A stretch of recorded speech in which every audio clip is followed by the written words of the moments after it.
Life on the Mississippi by Mark Twain.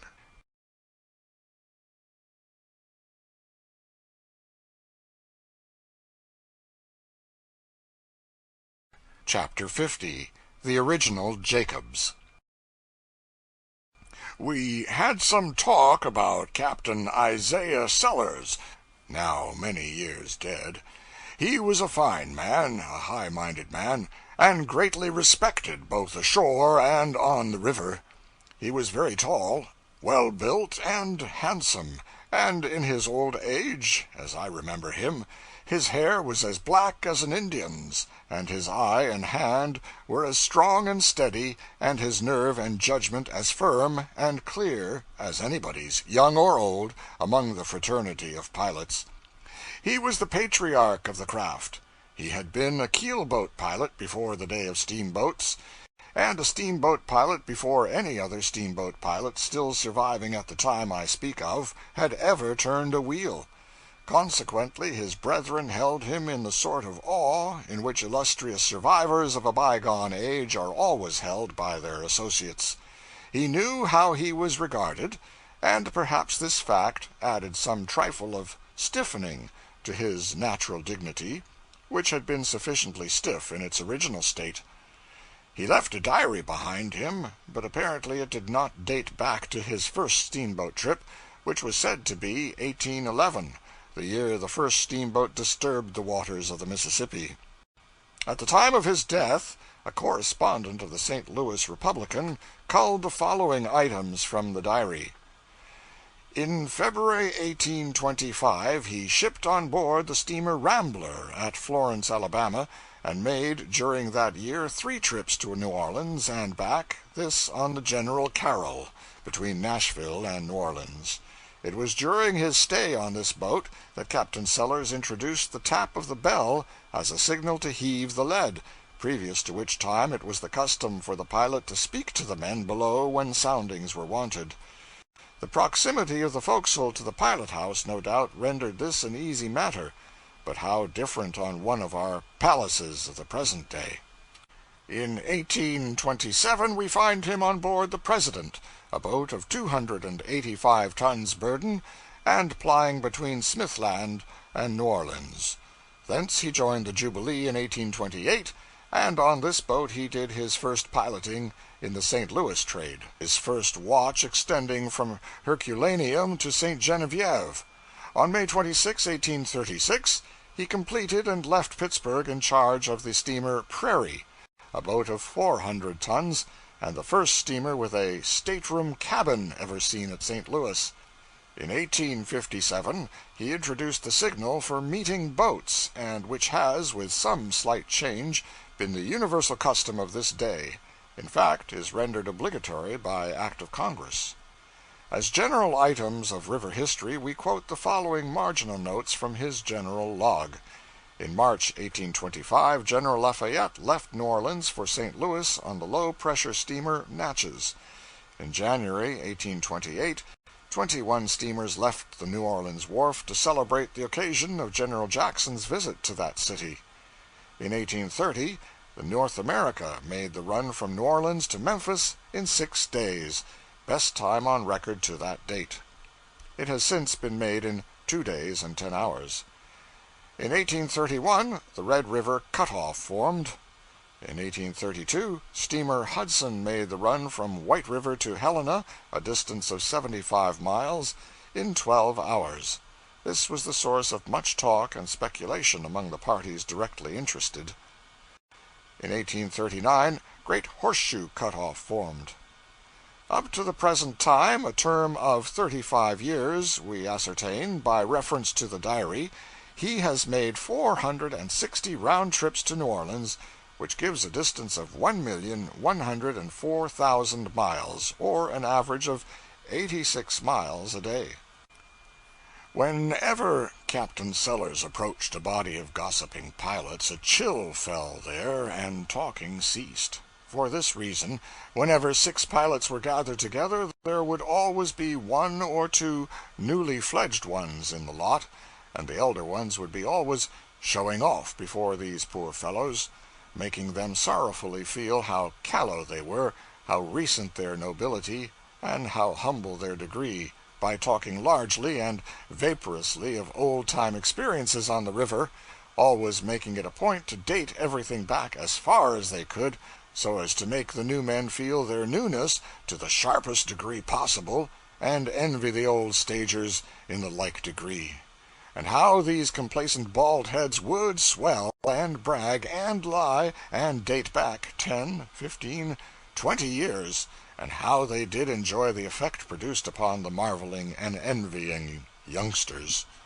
And perhaps, just at this happy stage of the proceedings, the stately figure of Captain Isaiah Sellers, that real and only genuine son of antiquity, would drift solemnly into the midst.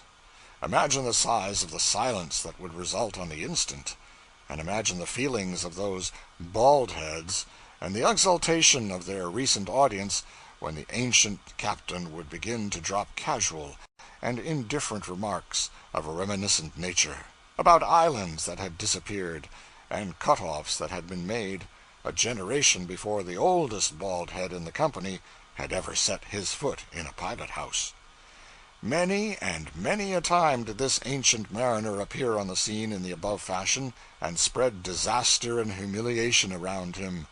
If one might believe the pilots, he always dated his islands back to the misty dawn of river history, and he never used the same island twice, and never did he employ an island that still existed, or give one a name which anybody present was old enough to have heard of before.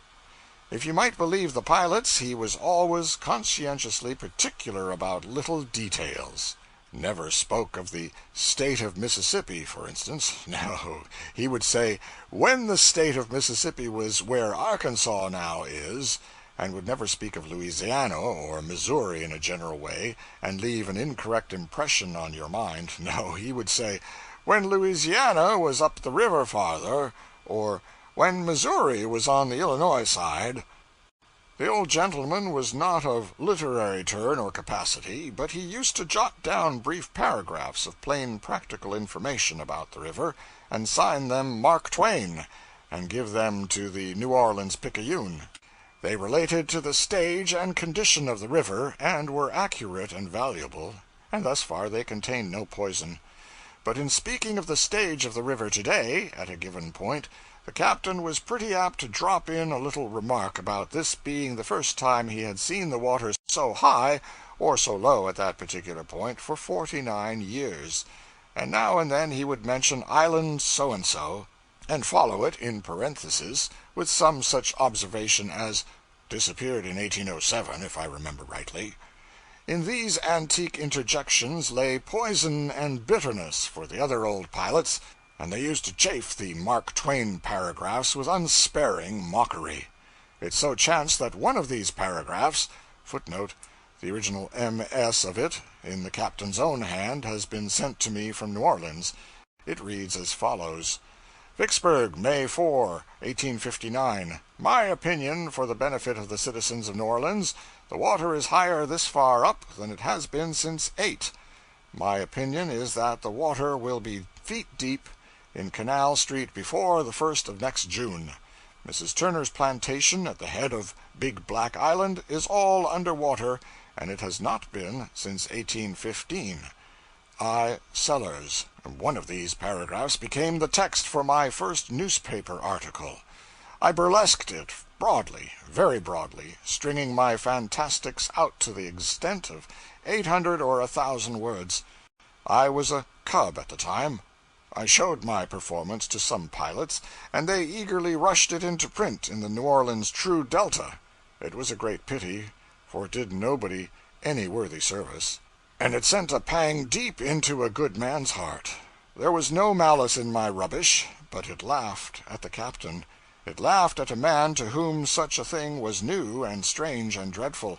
I did not know then, though I do now, that there is no suffering comparable with that which a private person feels when he is for the first time pilloried in print. Captain Sellers did me the honor to profoundly detest me from that day forth. When I say he did me the honor, I am not using empty words. It was a very real honor to be in the thoughts of so great a man as Captain Sellers, and I had wit enough to appreciate it and be proud of it. It was distinction to be loved by such a man, but it was a much greater distinction to be hated by him, because he loved scores of people, but he didn't sit up nights to hate anybody but me. He never printed another paragraph while he lived, and he never again signed Mark Twain to anything. At the time that the telegraph brought the news of his death, I was on the Pacific coast. I was a fresh new journalist, and needed a nom de guerre, so I confiscated the Ancient Mariner's discarded one, and have done my best to make it remain what it was in his hands, a sign and symbol and warrant that whatever is found in its company may be gambled on as being the petrified truth. How I have succeeded it would not be modest in me to say. The captain had an honorable pride in his profession and an abiding love for it. He ordered his monument before he died, and kept it near him until he died. It stands over his grave now in Bellefontaine Cemetery, St. Louis. It is his image, in marble, standing on duty at the pilot wheel, and worthy to stand and confront criticism, for it represents a man who, in life, would have stayed there till he burned to a cinder, if duty required it. The finest thing we saw on our whole Mississippi trip we saw as we approached New Orleans in the steam tug. This was the curving frontage of the Crescent City, lit up with the white glare of 5 miles of electric lights. It was a wonderful sight, and very beautiful. Chapter 51. Reminiscences. We left for St. Louis in the city of Baton Rouge on a delightfully hot day, but with the main purpose of my visit but lamely accomplished. I had hoped to hunt up and talk with 100 steamboatmen, but got so pleasantly involved in the social life of the town that I got nothing more than mere 5-minute talks with a couple of dozen of the craft. I was on the bench of the pilot house when we backed out and straightened up for the start, the boat pausing for a good ready in the old-fashioned way, and the black smoke piling out of the chimneys equally in the old-fashioned way. Then we began to gather momentum, and presently were fairly under way and booming along. It was all as natural and familiar, and so were the shoreward sights, as if there had been no break in my river life. There was a cub, and I judged that he would take the wheel now, and he did. Captain Bixby stepped into the pilot house. Presently the cub closed up on the rank of steamships. He made me nervous, for he allowed too much water to show between our boat and the ships. I knew quite well what was going to happen, because I could date back in my own life and inspect the record. The captain looked on during a silent half-minute, then took the wheel himself and crowded the boat in, till she went scraping along within a hand-breadth of the ships. It was exactly the favor which he had done me about a quarter of a century before, in that same spot, the first time I ever steamed out of the port of New Orleans. It was a very great and sincere pleasure to me to see the thing repeated, with somebody else as victim. We made Natchez, 300 miles, in 22 hours and a half, much the swiftest passage I have ever made over that piece of water. The next morning I came on with the 4 o'clock watch, and saw Ritchie successfully run half a dozen crossings in a fog, using for his guidance the marked chart devised and patented by Bixby and himself. This sufficiently evidenced the great value of the chart. By and by, when the fog began to clear off, I noticed that the reflection of a tree in the smooth water of an overflowed bank 600 yards away was stronger and blacker than the ghostly tree itself. The faint spectral trees, dimly glimpsed through the shredding fog, were very pretty things to see. We had a heavy thunderstorm at Natchez, another at Vicksburg, and still another about 50 miles below Memphis. They had an old-fashioned energy which had long been unfamiliar to me. This third storm was accompanied by a raging wind. We tied up to the bank when we saw the tempest coming, and everybody left the pilot house but me. The wind bent the young trees down, exposing the pale underside of the leaves, and gust after gust followed, in quick succession, thrashing the branches violently up and down, and to this side and that. and creating swift waves of alternating green and white according to the side of the leaf that was exposed. And these waves raced after each other as do their kind over a wind-tossed field of oats. No color that was visible anywhere was quite natural. All tints were charged with a leaden tinge from the solid cloud bank overhead. The river was leaden, all distances the same, and even the far-reaching ranks of combing whitecaps were dully shaded by the dark, rich atmosphere through which their swarming legions marched. The thunder peals were constant and deafening. Explosion followed explosion, with but inconsequential intervals between, and the reports grew steadily sharper and higher keyed, and more trying to the ear. The lightning was as diligent as the thunder, and produced effects which enchanted the eye and sent electric ecstasies of mixed delight and apprehension shivering along every nerve in the body in unintermittent procession. The rain poured down in amazing volume, the ear-splitting thunder peals broke nearer and nearer, the wind increased in fury and began to wrench off boughs and tree-tops and send them sailing away through space. The pilot-house fell to rocking and straining and cracking and surging, and I went down in the hold to see what time it was. People boast a good deal about Alpine thunderstorms, but the storms which I have had the luck to see in the Alps were not the equals of some of which I have seen in the Mississippi Valley. I may not have seen the Alps do their best, of course, and if they can beat the Mississippi, I don't wish to. On this up trip I saw a little towhead, infant island, half a mile long, which had been formed during the past 19 years. Since there was so much time to spare, that 19 years of it could be devoted to the construction of a mere towhead, where was the use, originally, in rushing this whole globe through in 6 days? It is likely that if more time had been taken, in the first place, the world would have been made right, and this ceaseless improving and repairing would not be necessary now. But if you hurry a world or a house, you are nearly sure to find out by and by that you have left out a towhead, or a broom-closet, or some other little convenience here and there, which has got to be supplied, no matter how much expense and vexation it may cost. We had a succession of black nights going up the river, and it was observable that whenever we landed, and suddenly inundated the trees with intense sunburst of the electric light, a certain curious effect was always produced. Hundreds of birds flocked instantly out from the masses of shining green foliage, and went careening hither and thither through the white rays, and often a songbird tuned up and fell to singing. We judged that they mistook this superb artificial day for the genuine article. We had a delightful trip in that thoroughly well-ordered steamer, and regretted that it was accomplished so speedily. By means of diligence and activity, we managed to hunt out nearly all the old friends. One was missing, however.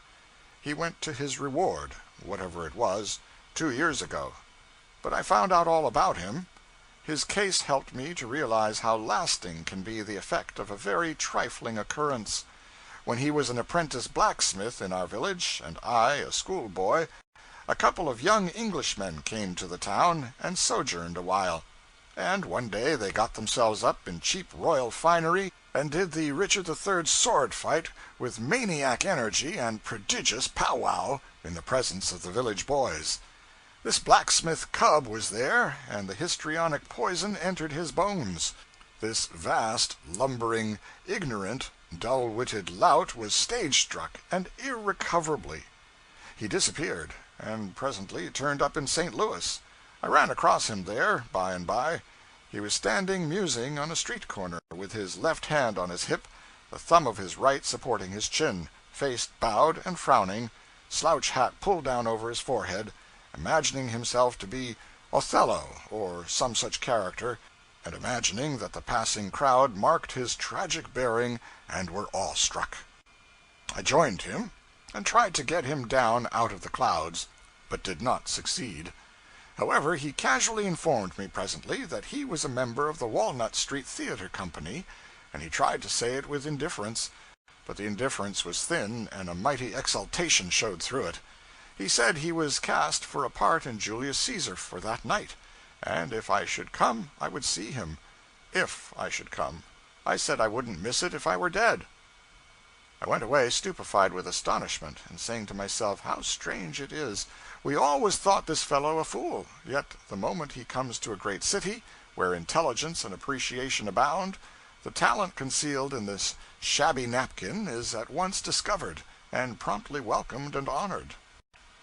But I came away from the theater that night disappointed and offended, for I had had no glimpse of my hero, and his name was not in the bills. I met him on the street the next morning, and before I could speak he asked, "Did you see me?" "No, you weren't there." He looked surprised and disappointed. He said, "Yes, I was. Indeed, I was. I was a Roman soldier." "Which one?" "Why, didn't you see them Roman soldiers that stood back there in a rank, and sometimes marched in procession around the stage?" "Do you mean the Roman army? Those six-sandaled roustabouts in night-shirts, with tin shields and helmets, that marched around treading on each other's heels, in charge of a spider-legged consumptive dressed like themselves?" "Well, that's it. I was one of them Roman soldiers. I was the next to the last one. Half a year ago I used to always be the last one, but I've been promoted." "Well, they told me that poor fellow remained a Roman soldier to the last, a matter of 34 years. Sometimes they cast him for a speaking part, but not an elaborate one. He could be trusted to go and say, 'My lord, the carriage waits,' but if they ventured to add a sentence or two to this, his memory felt the strain, and he was likely to miss fire. Yet, poor devil, he had been patiently studying the part of Hamlet for more than 30 years, and he lived and died in the belief that some day he would be invited to play it. And this is what came of that fleeting visit of those young Englishmen to our village such ages and ages ago. What noble horseshoes this man might have made, but for those Englishmen, and what an inadequate Roman soldier he did make. A day or two after we reached St. Louis, I was walking along 4th Street, when a grizzly-headed man gave a sort of start as he passed me, then stopped, came back, inspected me narrowly, with a clouding brow, and finally said with deep asperity, 'Look here, have you got that drink yet?' A maniac, I judged at first, but all in a flash I recognized him. I made an effort to blush that strained every muscle in me, and answered as sweetly and winningly as ever I knew how, 'Been a little slow, but am just this minute closing in on the place where they keep it. Come in and help.' He softened and said make it a bottle of champagne, and he was agreeable. He said he had seen my name in the papers, and had put all his affairs aside and turned out, resolved to find me or die, and make me answer that question satisfactorily or kill me, though the most of his late asperity had been rather counterfeit than otherwise. This meeting brought back to me the St. Louis riots of about 30 years ago. I spent a week there at that time, in a boarding house, and had this young fellow for a neighbor across the hall. We saw some of the fightings and killings, and by we went one night to an armory where 200 young men had met, upon call, to be armed and go forth against the rioters under command of a military man. We drilled till about 10 o'clock at night, then news came that the mob were in great force in the lower end of the town, and were sweeping everything before them. Our column moved at once. It was a very hot night, and my musket was very heavy.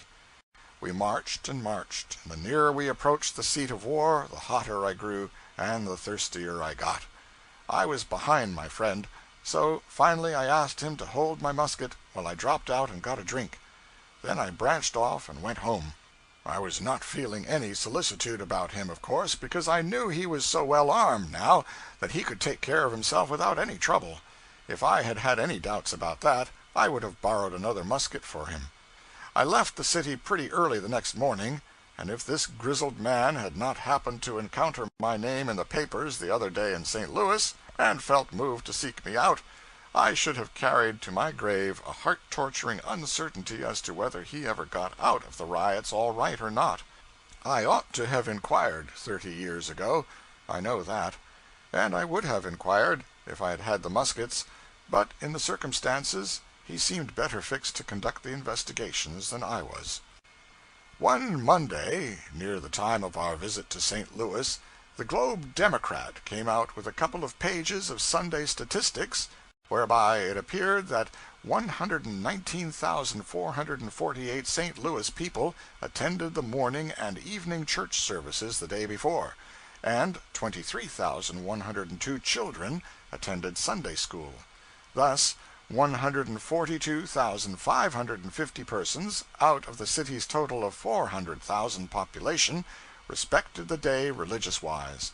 I found these statistics in a condensed form in a telegram of the Associated Press and preserved them.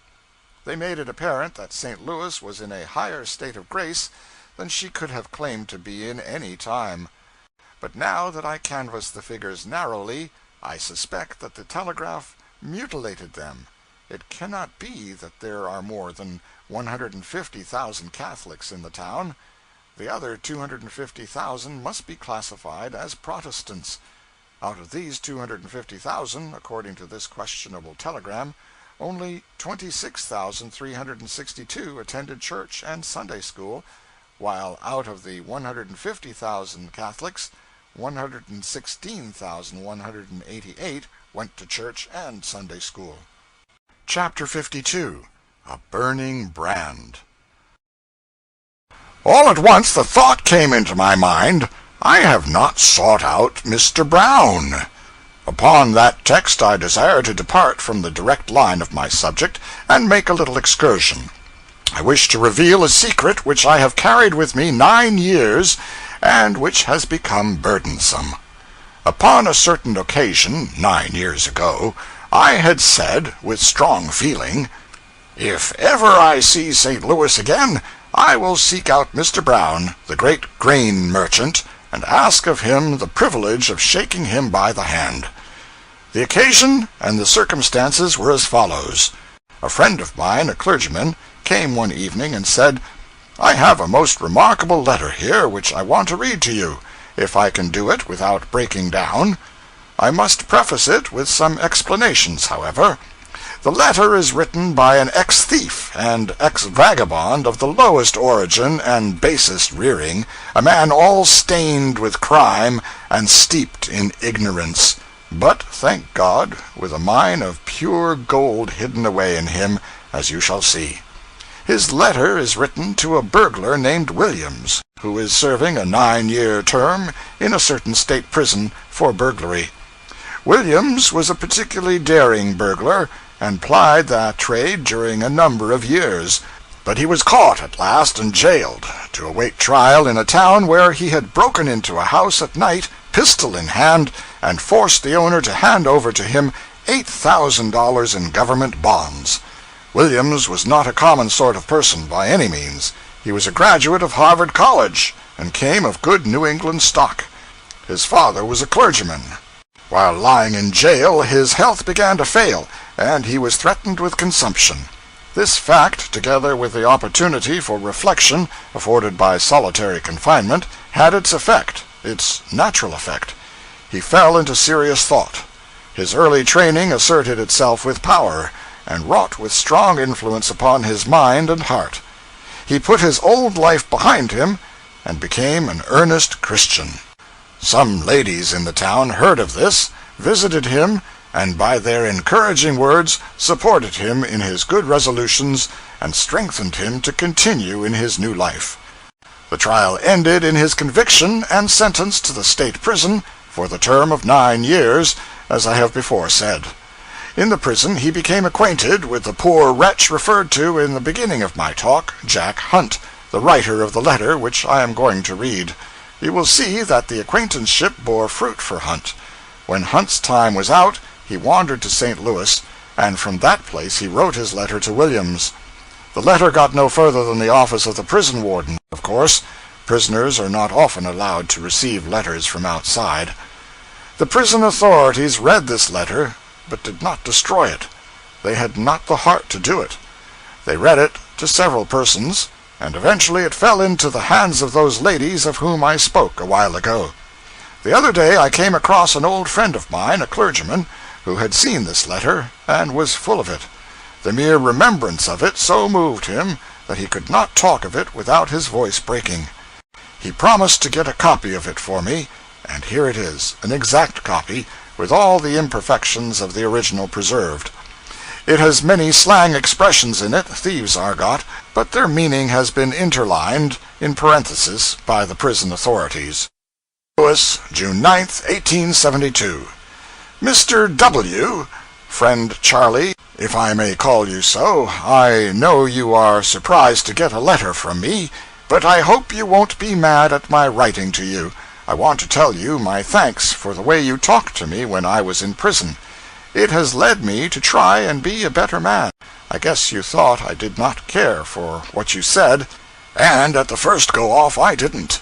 But I knowed you was a man who had done big work with good men and want no succor, nor want gassing, and all the boys knowed it. I used to think at night what you said, and for it I knocked off swearing months before my time was up, for I saw it want no good, nohow. The day my time was up, you told me if I would shake the cross, quit stealing, and live on the square for months, it would be the best job I ever done in my life. The state agent give me a ticket to here, and on the car I thought more of what you said to me, but didn't make up my mind. When we got to Chicago on the cars from there to here, I pulled off an old woman's leather, robbed her of her pocketbook. I hadn't no more than got it off when I wished I hadn't done it. For a while before that, I made up my mind to be a square bloke, for months on your word, but forgot it when I saw the leather was a grip, easy to get. But I kept close to her, and when she got out of the cars at a way place, I said, "Marm, have you lost something?" And she tumbled, discovered her leather was gone off. Gone. "Is this it?" says I, giving it to her. "Well, if you ain't honest," says she, but I hadn't got cheek enough to stand that sort of talk, so I left her in a hurry. When I got here, I had $1.25 left, and I didn't get no work for 3 days, as I ain't strong enough for roustabout on a steamboat for a deckhand. The afternoon of the third day, I spent my last 10 cents for moons, large round sea biscuit, and cheese, and I felt pretty rough, and was thinking I would have to go on the dipe, picking pockets, again, when I thought of what you once said about a fellow's calling on the Lord when he was in hard luck, and I thought I would try it once anyhow. But when I tried it, I got stuck on the start, and all I could get off was, "Lord, give a poor fellow a chance to square it for 3 months, for Christ's sake, amen." And I kept a-thinking of it over and over as I went along. About an hour after that I was in 4th Street, and this is what happened, and is the cause of my being where I am now, and about which I will tell you before I get done writing. As I was walking along, heard a big noise, and saw a horse running away with a carriage with 2 children in it, and I grabbed up a piece of box cover from the sidewalk and run in the middle of the street, and when the horse came up, I smashed him over the head as hard as I could drive. The board split to pieces, and the horse checked up a little, and I grabbed the reins and pulled his head down until he stopped. The gentleman what owned him came running up, and soon as he saw the children were all right, he shook hands with me and gave me a $50 greenback, and my asking the Lord to help me come into my head, and I was so thunderstruck I couldn't drop the reins nor say nothing. He saw something was up, and coming back to me, said, "My boy, are you hurt?"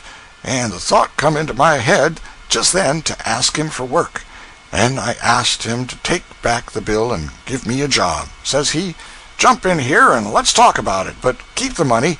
He asked me if I could take care of horses, and I said yes, for I used to hang round livery stables and often would help clean and drive horses. He told me he wanted a man for that work, and would give me $16 a month and board me.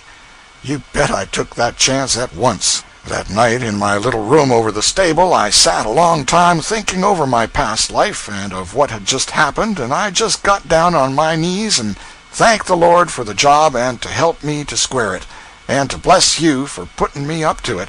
And the next morning I done it again, and got me some new togs, clothes, and a Bible, for I made up my mind, after what the Lord had done for me, I would read the Bible every night and morning, and ask him to keep an eye on me. When I had been there about a week, Mr. Brown, that's his name, came in my room one night and saw me reading the Bible. He asked me if I was a Christian, and I told him no. He asked me how it was I read the Bible instead of papers and books. Well, Charlie, I thought I had better give him a square deal in the start. So I told him all about my being in prison and about you, and how I had almost done give up looking for work, and how the Lord got me the job when I asked him, and the only way I had to pay him back was to read the Bible and square it, and I asked him to give me a chance for 3 months. He talked to me like a father for a long time, and told me I could stay, and then I felt better than ever I had done in my life, for I had given Mr. Brown a fair start with me, and now I didn't fear no one giving me a back cap, exposing his past life, and running me off the job. The next morning he called me into the library and gave me another square talk, and advised me to study some every day, and he would help me 1 or 2 hours every night. And he gave me arithmetic, a spelling book, geography, and a writing book, and he hers me every night. He lets me come into the house to prayers every morning, and got me put in a Bible class in the Sunday school, which I likes very much, for it helps me to understand my Bible better. Now, Charlie, the 3 months on the square are up 2 months ago, and, as you said, it is the best job I ever did in my life, and I commenced another of the same sort right away, only it is to God helping me to last a lifetime, Charlie. I wrote this letter to tell you I do think God has forgiven my sins and heard your prayers, for you told me you should pray for me. I know I love to read His Word and tell Him all my troubles, and He helps me, I know, for I have plenty of chances to steal, but I don't feel to as I once did, and now I take more pleasure in going to church than to the theater, and that wasn't so once. Our minister and others often talk with me, and a month ago they wanted me to join the church, but I said no, not now. I may be mistaken in my feelings. I will wait a while. But now I feel that God has called me, and on the first Sunday in July I will join the church. Dear friend, I wish I could write to you as I feel, but I can't do it yet. You know, I learned to read and write while prisons and I ain't got well enough along to write as I would talk. I know I ain't spelled all the words right in this, and lots of other mistakes, but you will excuse it, I know. For you know I was brought up in a poorhouse until I run away, and that I never knew who my father and mother was, and I don't know my right name, and I hope you won't be mad at me. But I have as much right to one name as another, and I have taken your name, for you won't use it when you get out, I know, and you are the man I think most of in the world. So I hope you won't be mad. I am doing well. I put $10 a month in bank with $25 of the $50. If you ever want any or all of it, let me know, and it is yours. I wish you would let me send you some now. I send you with this a receipt for a year of Little's Living Age. I didn't know what you would like, and I told Mr. Brown, and he said he thought you would like it. I wish I was near you so I could send you chuck refreshments on holidays. It would spoil this weather from here, but I will send you a box next Thanksgiving anyway. Next week, Mr. Brown takes me into his store as light porter and will advance me as soon as I know a little more. He keeps a big granary store, wholesale. I forgot to tell you of my mission school, Sunday school class.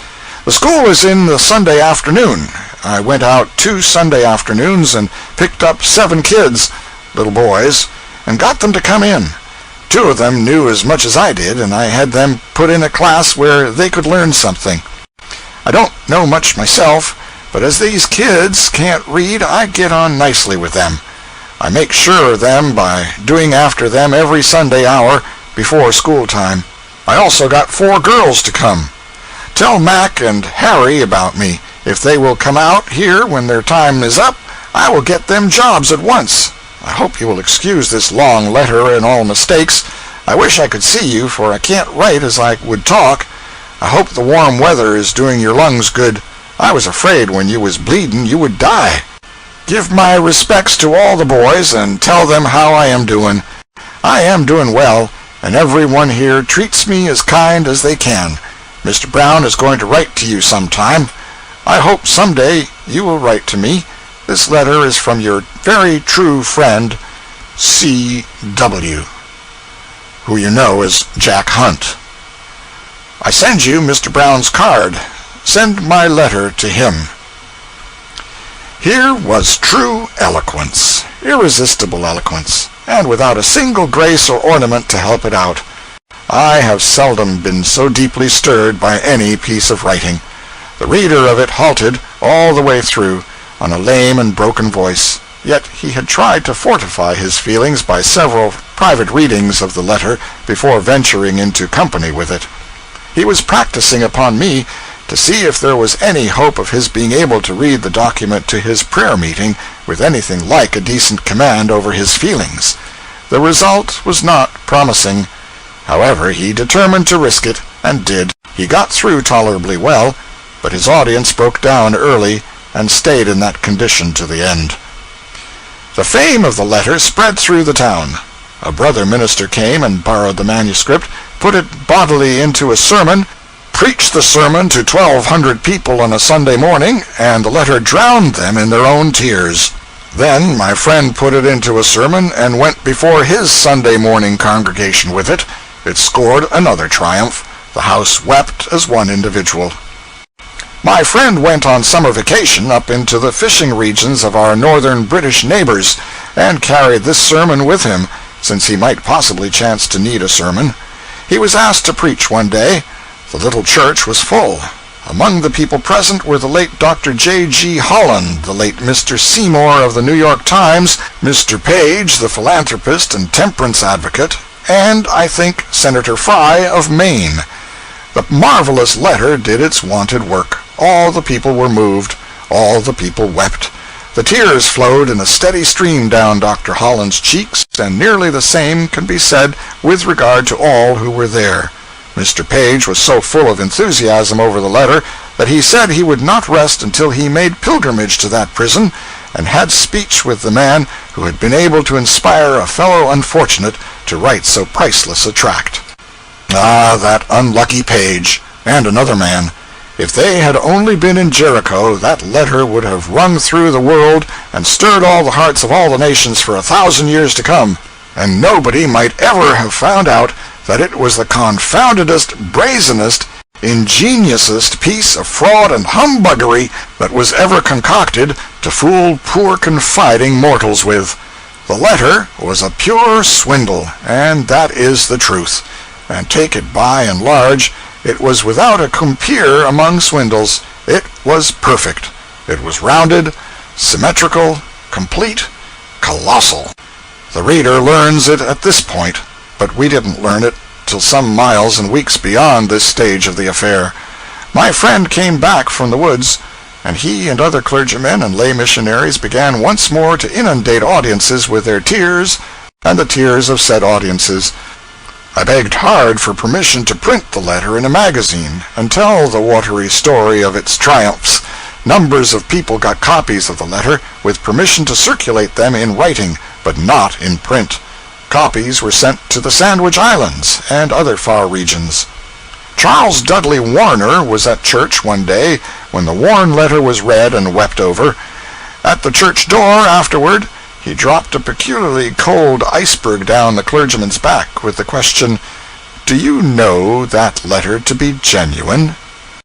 It was the first suspicion that had ever been voiced, but it had that sickening effect which first uttered suspicions against one's idol always have.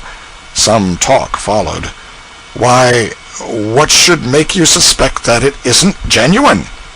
"Well, nothing that I know of, except that it is too neat, and compact, and fluent, and nicely put together for an ignorant person, an unpracticed hand. I think it was done by an educated man." The literary artist had detected the literary machinery. If you will look at the letter now, you will detect it yourself. It is observable in every line. Straightway the clergyman went off with this seed of suspicion sprouting in him, and wrote to a minister residing in that town where Williams had been jailed and converted, asked for light, and also asked if a person in the literary line, meaning me, might be allowed to print the letter and tell its history. He presently received this answer: Reverend, my dear friend, in regard to that convict's letter, there can be no doubt as to its genuineness. Williams, to whom it was written, lay in our jail and professed to have been converted, and Reverend Mr. the chaplain had great faith in the genuineness of the change, as much as one can have in such case. The letter was sent to one of our ladies, who is a Sunday school teacher, sent either by Williams himself or the chaplain of the state's prison, probably. She has been greatly annoyed in having so much publicity, lest it might seem a breach of confidence or be an injury to Williams. In regard to its publication, I can give no permission, though if the names and places were omitted, and especially if sent out of the country, I think you might take the responsibility and do it. It is a wonderful letter, which no Christian genius, much less one unsanctified, could ever have written, as showing the work of grace in a human heart, and in a very degraded and wicked one. It proves its own origin, and reproves our weak faith in its power to cope with any form of wickedness. Mr. Brown, of St. Louis, someone said, was a Hartford man. Do all whom you send from Hartford serve their master as well? P.S. Williams is still in the state's prison, serving out a long sentence of 9 years, I think. He has been sick and threatened with consumption, but I have not inquired after him lately. This lady that I speak of corresponds with him, I presume, and will be quite sure to look after him.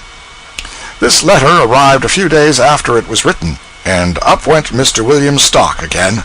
Mr. Warner's low-down suspicion was laid in the cold, cold grave where it apparently belonged. It was a suspicion based upon mere internal evidence, anyway, and when you come to internal evidence, it's a big field and a game that two can play at, as witness this other internal evidence, discovered by the writer of the note above quoted, that it is a wonderful letter which no Christian genius, much less one unsanctified, could ever have written. I had permission now to print, provided I suppressed names and places and sent my narrative out of the country. So I chose an Australian magazine for vehicle, as being far enough out of the country, and set myself to work on my article. And the ministers set the pumps going again, with a letter to work the handles. But meantime, Brother Page had been agitating. He had not visited the penitentiary, but had sent a copy of the illustrious letter to the chaplain of that institution, and accompanied it with, apparently, inquiries. He got an answer, dated 4 days later than that other brother's reassuring epistle, and before my article was complete, it wandered into my hands. The original is before me now, and I here append it. It is pretty well loaded with internal evidence of the most solid description. State's Prison, Chaplain's Office, July 11, 1873. Dear Brother Page, herewith please find the letter kindly loaned me. I am afraid its genuineness cannot be established. It purports to be addressed to some prisoner here. No such letter ever came to a prisoner here. All letters received are carefully read by officers of the prison before they go into the hands of the convicts, and any such letter could not be forgotten. Again, Charles Williams is not a Christian man, but a dissolute, cunning prodigal, whose father is a minister of the gospel. His name is an assumed one. I am glad to have made your acquaintance. I am preparing a lecture upon life seen through prison bars, and should like to deliver the same in your vicinity. And so ended that little drama. My poor article went into the fire. For whereas the materials for it were now more abundant and infinitely richer than they had previously been, there were parties all around me who, although longing for the publication before, were a unit for suppression at this stage and complexion of the game. They said, "Wait, the wound is too fresh yet."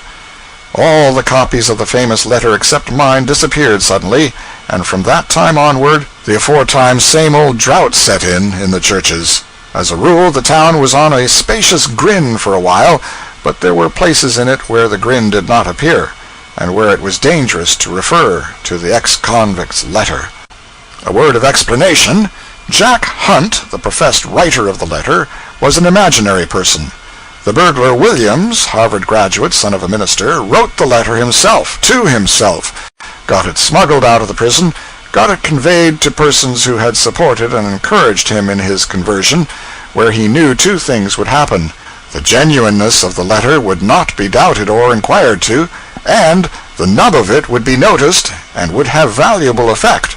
The effect, indeed, of starting a movement to get Mr. Williams pardoned out of prison. That nub is so ingeniously, so casually flung in, and immediately left there in the tail of the letter, undwelt upon, that an indifferent reader would never suspect that it was the heart and core of the epistle, if he even took note of it at all. This is the nub.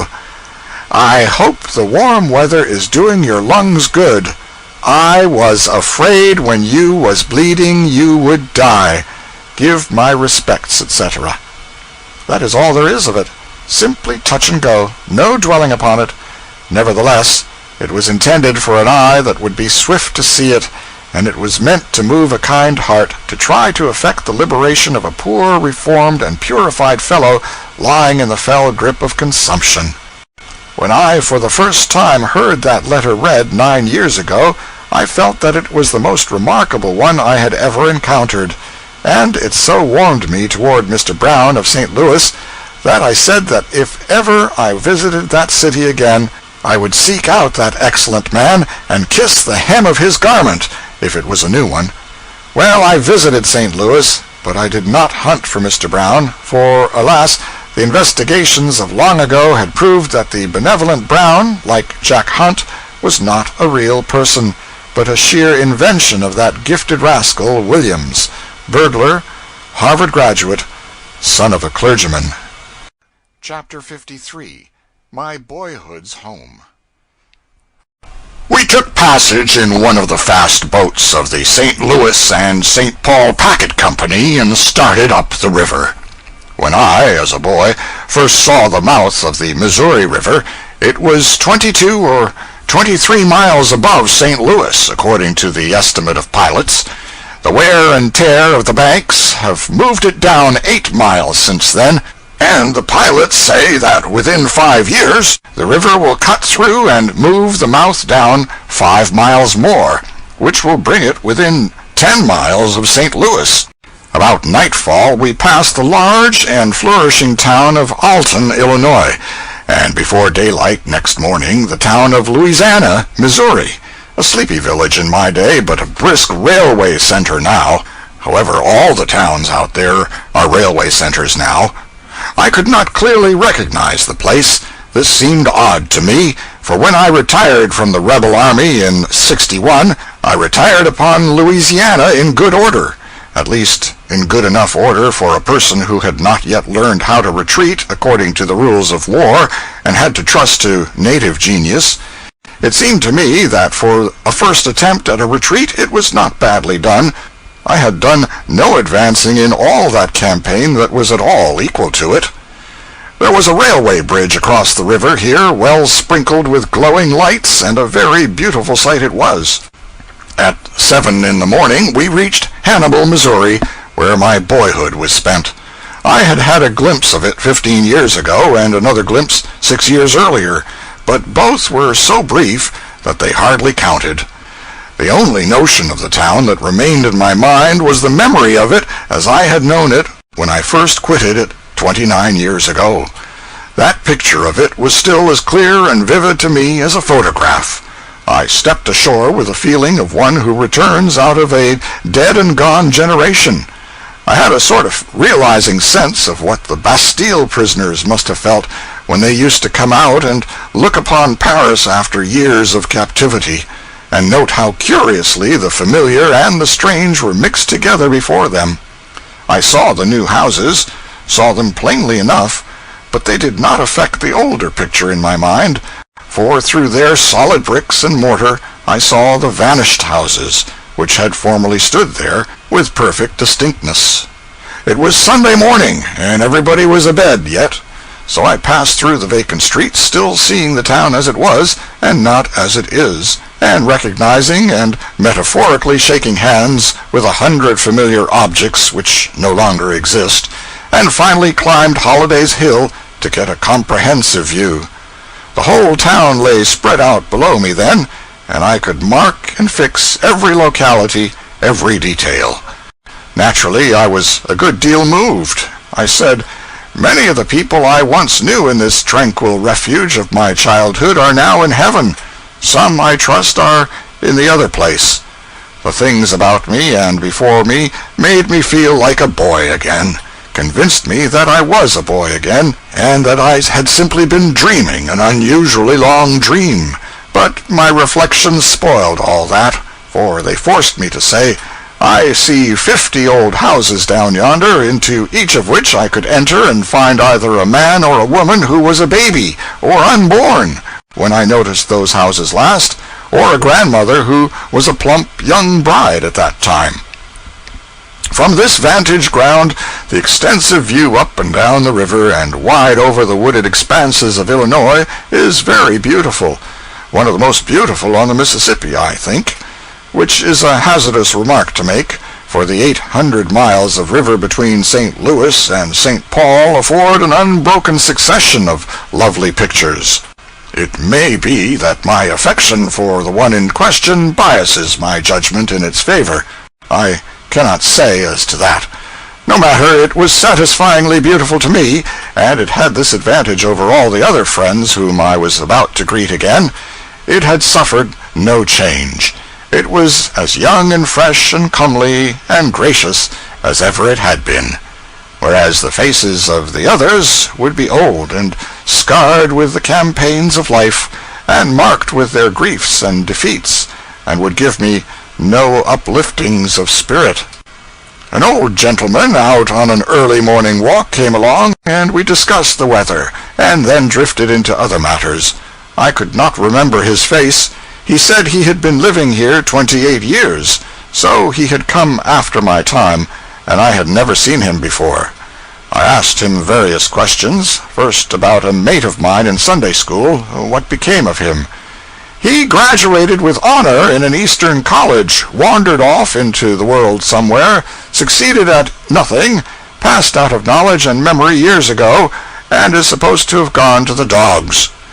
He was bright and promised well when he was a boy. Yes, but the thing that happened is what became of it all.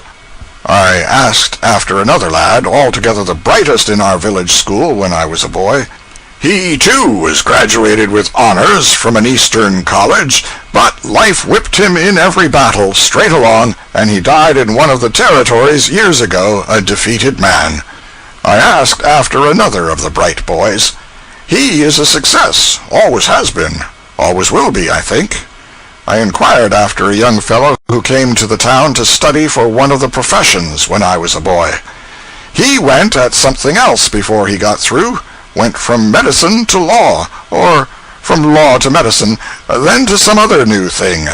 Went away for a year, came back with a young wife, fell to drinking, then to gambling behind the door, finally took his wife and 2 young children to her father's, and went off to Mexico. Went from bad to worse, and finally died there, without a cent to buy a shroud, and without a friend to attend the funeral. Pity, for he was the best-natured and most cheery and hopeful young fellow that ever was. I named another boy. Oh, he is all right, lives here yet, has a wife and children, and is prospering. Same verdict concerning other boys. I named 3 schoolgirls. The first 2 live here, are married, and have children. The other is long ago dead, never married. I named, with emotion, one of my early sweethearts. She is all right, been married 3 times, buried 2 husbands, divorced from the 3rd, and I hear she is getting ready to marry an old fellow out in Colorado somewhere. She's got children scattered around here and there, most everywheres.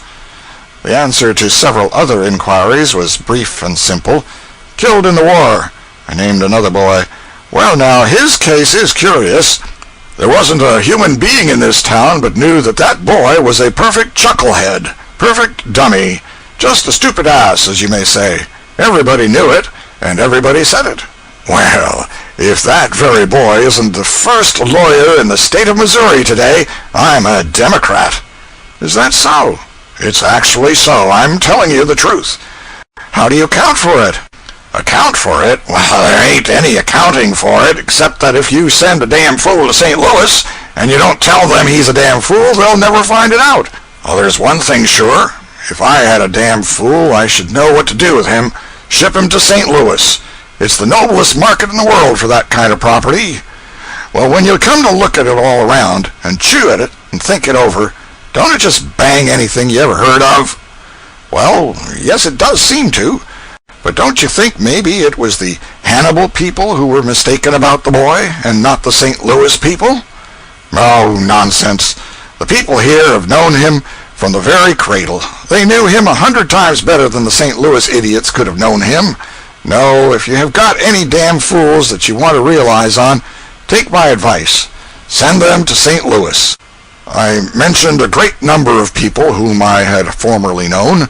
Some were dead, some were gone away, some had prospered, some had come to naught. But as regarded a dozen or so of the lot, the answer was comforting. Prosperous, live here yet, town littered with their children. I asked about Miss died in the insane asylum 3 or 4 years ago, never was out of it from the time she went in, and was always suffering too, never got a shred of her mind back. If he spoke the truth, here was a heavy tragedy indeed. 36 years in a madhouse, that some young fools might have some fun. I was a small boy at the time, and I saw those giddy young ladies come tiptoeing into the room where Miss sat reading at midnight by a lamp. The girl at the head of the file wore a shroud and a dough-face. She crept behind the victim, touched her on the shoulder, and she looked up and screamed, and then fell into convulsions.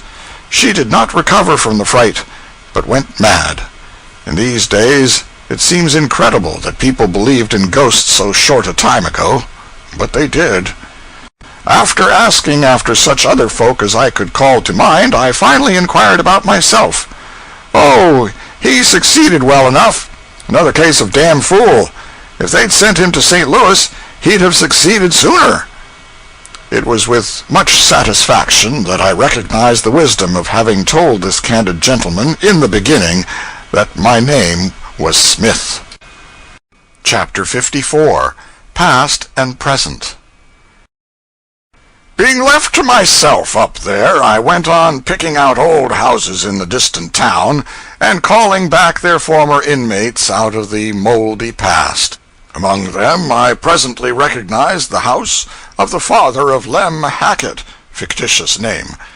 It carried me back more than a generation in a moment, and landed me in the midst of a time when happenings of life were not the natural and logical results of great general laws, but of special orders, and were freighted with very precise and distinct purposes, partly punitive in intent, partly admonitory, and usually local in application.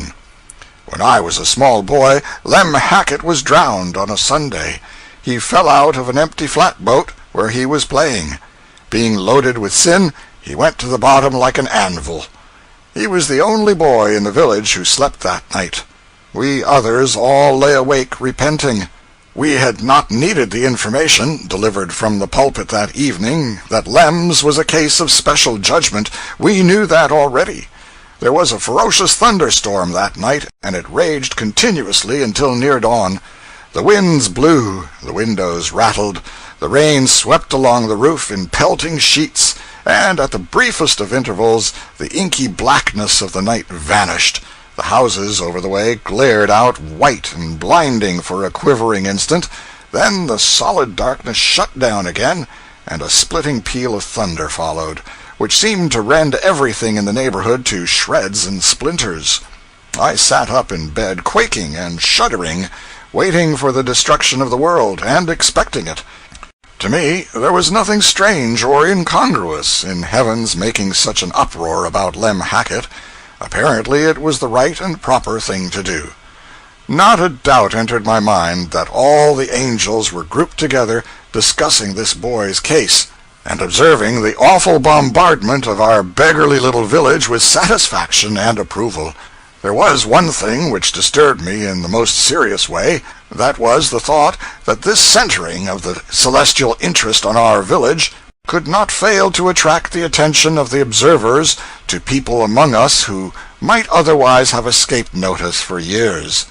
I felt that I was not only one of those people, but the very one most likely to be discovered. That discovery could have but one result. I should be in the fire with Lem before the chill of the river had been fairly warmed out of him. I knew that this would be only just and fair. I was increasing the chances against myself all the time, by feeling a secret bitterness against Lem for having attracted this fatal attention to me, but I could not help it. This sinful thought persisted in infesting my breast in spite of me. Every time the lightning glared, I caught my breath and judged I was gone. In my terror and misery, I meanly began to suggest other boys, and mention acts of theirs which were wickeder than mine, and peculiarly needed punishment. And I tried to pretend to myself that I was simply doing this in a casual way, and without intent to divert the heavenly attention to them for the purpose of getting rid of it myself. With deep sagacity, I put these mentions into the form of sorrowing recollections and left-handed sham supplications that the sins of those boys might be allowed to pass unnoticed. Possibly they may repent. It is true that Jim Smith broke a window and lied about it, but maybe he did not mean any harm, and although Tom Holmes says more bad words than any other boy in the village, he probably intends to repent, though he has never said he would. And whilst it is a fact that John Jones did fish a little on Sunday once, he didn't really catch anything but only just one small useless mudcat, and maybe that wouldn't have been so awful if he had thrown it back. And he says he did, but he didn't. Pity, but they would repent of these dreadful things, and maybe they will yet. But while I was shamefully trying to draw attention to these poor chaps, who were doubtless directing the celestial attention to me at the same moment, though I never once suspected that, I had heedlessly left my candle burning. It was not a time to neglect even trifling precautions. There was no occasion to add anything to the facilities for attracting notice to me, so I put the light out. It was a long night to me, and perhaps the most distressful one I ever spent. I endured agonies of remorse for sins which I knew I had committed, and for others which I was not certain about, yet was sure that they had been set down against me in a book by an angel who was wiser than I, and did not trust such important matters to memory. It struck me, by and by, that I had been making a most foolish and calamitous mistake in one respect. Doubtless I had not only made my own destruction sure by directing attention to those other boys, but had already accomplished theirs. Doubtless the lightning had stretched them all dead in their beds by this time. The anguish and the fright which this thought gave me made my previous sufferings seem trifling by comparison. Things had become truly serious. I resolved to turn over a new leaf instantly. I also resolved to connect myself with the church the next day, if I survived to see its sun appear. I resolved to cease from sin in all its forms, and to lead a high and blameless life forever after. I would be punctual at church and Sunday school, visit the sick, carry baskets of victuals to the poor, simply to fulfill the regulation conditions, although I knew we had none among us so poor but they would smash the basket over my head for my pains. I would instruct other boys in right ways, and take the resulting trouncing meekly. I would subsist entirely on tracts. I would invade the rum shop and warn the drunkard, and finally, if I escaped the fate of those who early become too good to live, I would go for a missionary. The storm subsided toward daybreak, and I dozed gradually to sleep with a sense of obligation to Lem Hackett for going to eternal suffering in that abrupt way, and thus preventing a far more dreadful disaster, my own loss. But when I rose refreshed by and by, and found that those other boys were still alive, I had a dim sense that perhaps the whole thing was a false alarm, that the entire turmoil had been on Lem's account and nobody's else.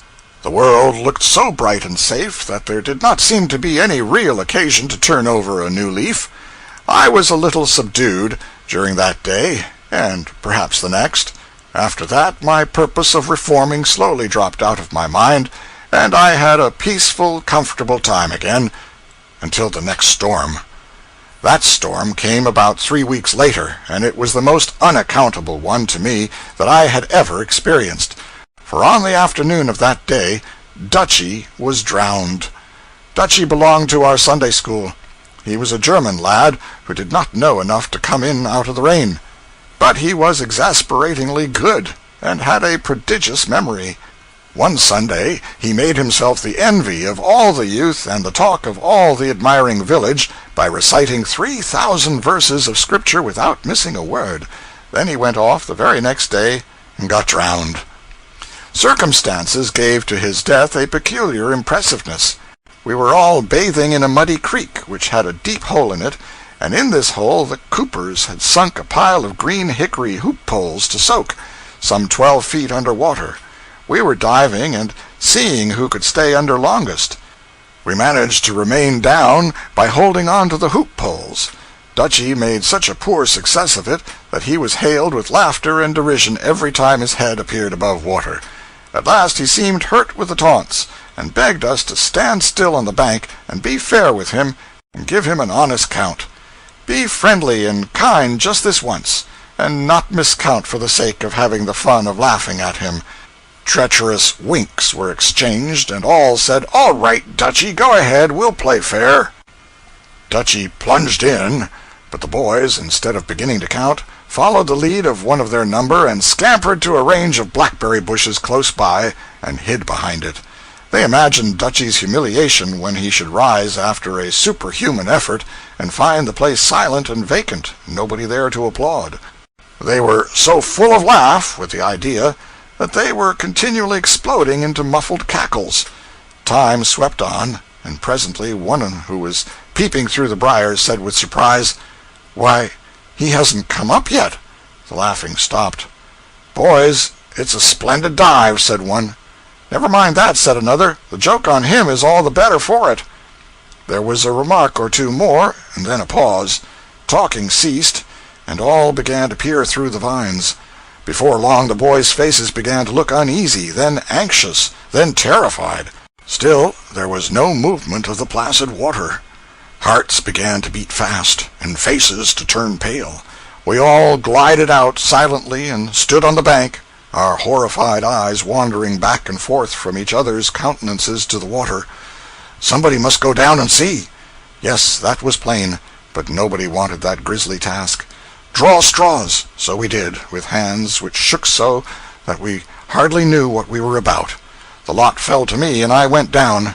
The water was so muddy I could not see anything, but I felt around among the hoop poles, and presently I grasped a limp wrist which gave me no response. And if it had, I should not have known it. I let it go with such a frightened suddenness.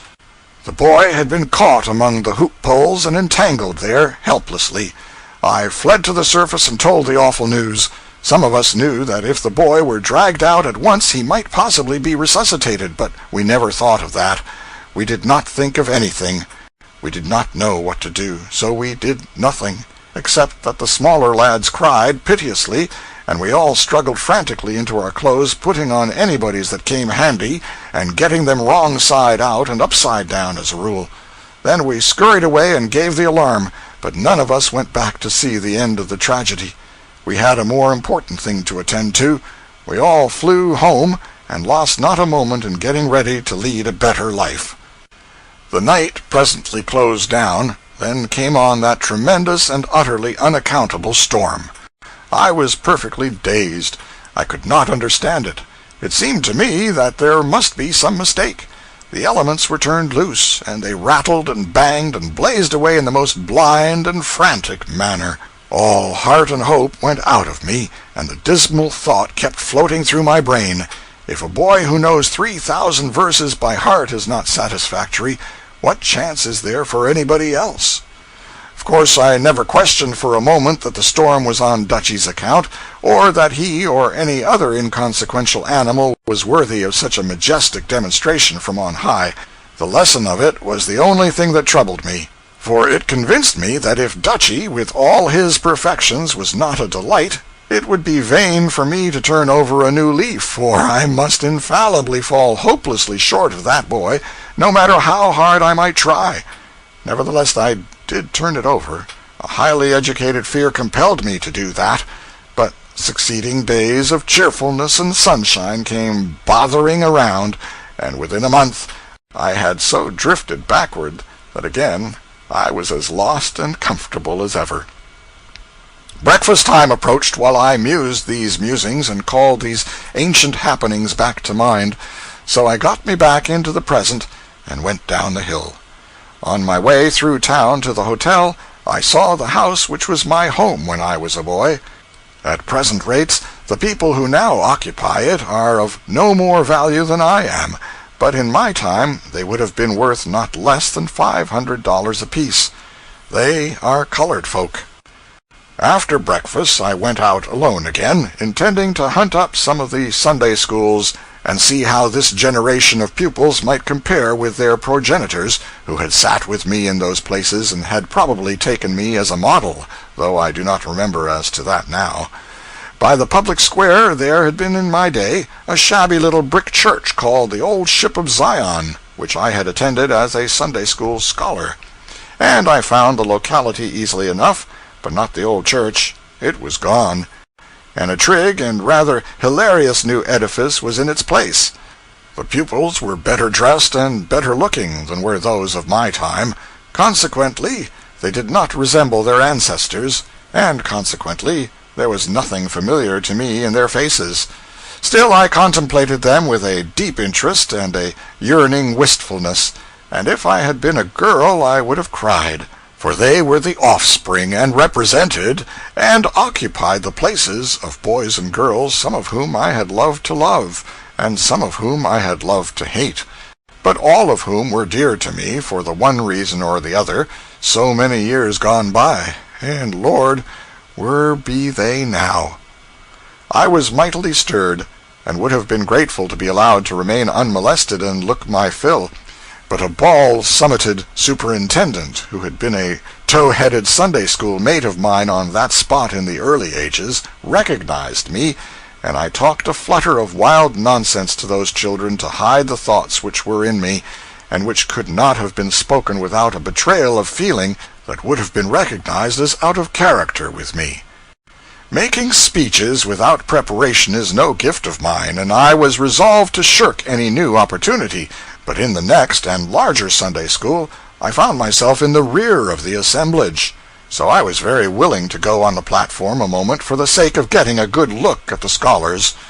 On the spur of the moment I could not recall any of the old idiotic talks which visitors used to insult me with when I was a pupil there, and I was sorry for this, since it would have given me time and excuse to dawdle there and take a long and satisfying look at what I feel at liberty to say was an array of fresh young comeliness not matchable in another Sunday school of the same size. As I talked merely to get a chance to inspect, and as I strung out the random rubbish solely to prolong the inspection, I judged it but decent to confess these low motives, and I did so. If the model boy was in either of these Sunday schools, I did not see him. The model boy of my time, we never had but the one, was perfect. Perfect in manners, perfect in dress, perfect in conduct, perfect in filial piety, perfect in exterior godliness. But at bottom he was a prig, and as for the contents of his skull, they could have changed place with the contents of a pie, and nobody would have been the worse off for it but the pie. This fellow's reproachlessness was a standing reproach to every lad in the village. He was the admiration of all the mothers, and the detestation of all their sons. I was told what became of him, but as it was a disappointment to me, I will not enter into details. He succeeded in life. Chapter 55. A Vendetta and Other Things. During my 3 days' stay in the town, I woke up every morning with the impression that I was a boy, for in my dreams the faces were all young again, and looked as they had looked in the old times. But I went to bed 100 years old every night, for meantime I had been seeing those faces as they are now. Of course I suffered some surprises along at first, before I had become adjusted to the changed state of things. I met young ladies who did not seem to have changed at all. but they turned out to be the daughters of the young ladies I had in mind, sometimes their granddaughters. When you are told that a stranger of 50 is a grandmother, there is nothing surprising about it. But if, on the contrary, she is a person whom you knew as a little girl, it seems impossible. You say to yourself, how can a little girl be a grandmother? It takes some little time to accept and realize the fact that while you have been growing old, your friends have not been standing still in that matter. I noticed that the greatest changes observable were with the women, not the men. I saw men whom 30 years had changed but slightly, but their wives had grown old. These were good women. It is very wearing to be good. There was a saddler whom I wished to see, but he was gone, dead these many years, they said. Once or twice a day the saddler used to go tearing down the street, putting on his coat as he went, and then everybody knew a steamboat was coming. Everybody knew, also, that John Stavely was not expecting anybody by the boat, or any freight either. And Stavely must have known that everybody knew this. Still, it made no difference to him. He liked to seem to himself to be expecting 100,000 tons of saddles by this boat, and so he went on all his life, enjoying being faithfully on hand to receive and receipt for those saddles, in case by any miracle they should come. A malicious Quincy paper used always to refer to this town in derision as Stavely's Landing. Stavely was one of my earliest admirations. I envied him his rush of imaginary business, and the display he was able to make of it before strangers, as he went flying down the street struggling with his fluttering coat. But there was a carpenter who was my chiefest hero. He was a mighty liar, but I did not know that. I believed everything he said. He was a romantic, sentimental, melodramatic fraud, and his bearing impressed me with awe. I vividly remember the first time he took me into his confidence.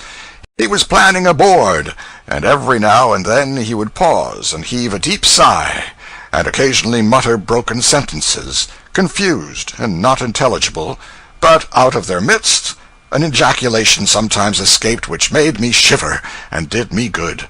One was, "Oh God, it is his blood!" I sat on the tool chest and humbly and shudderingly admired him, for I judged he was full of crime.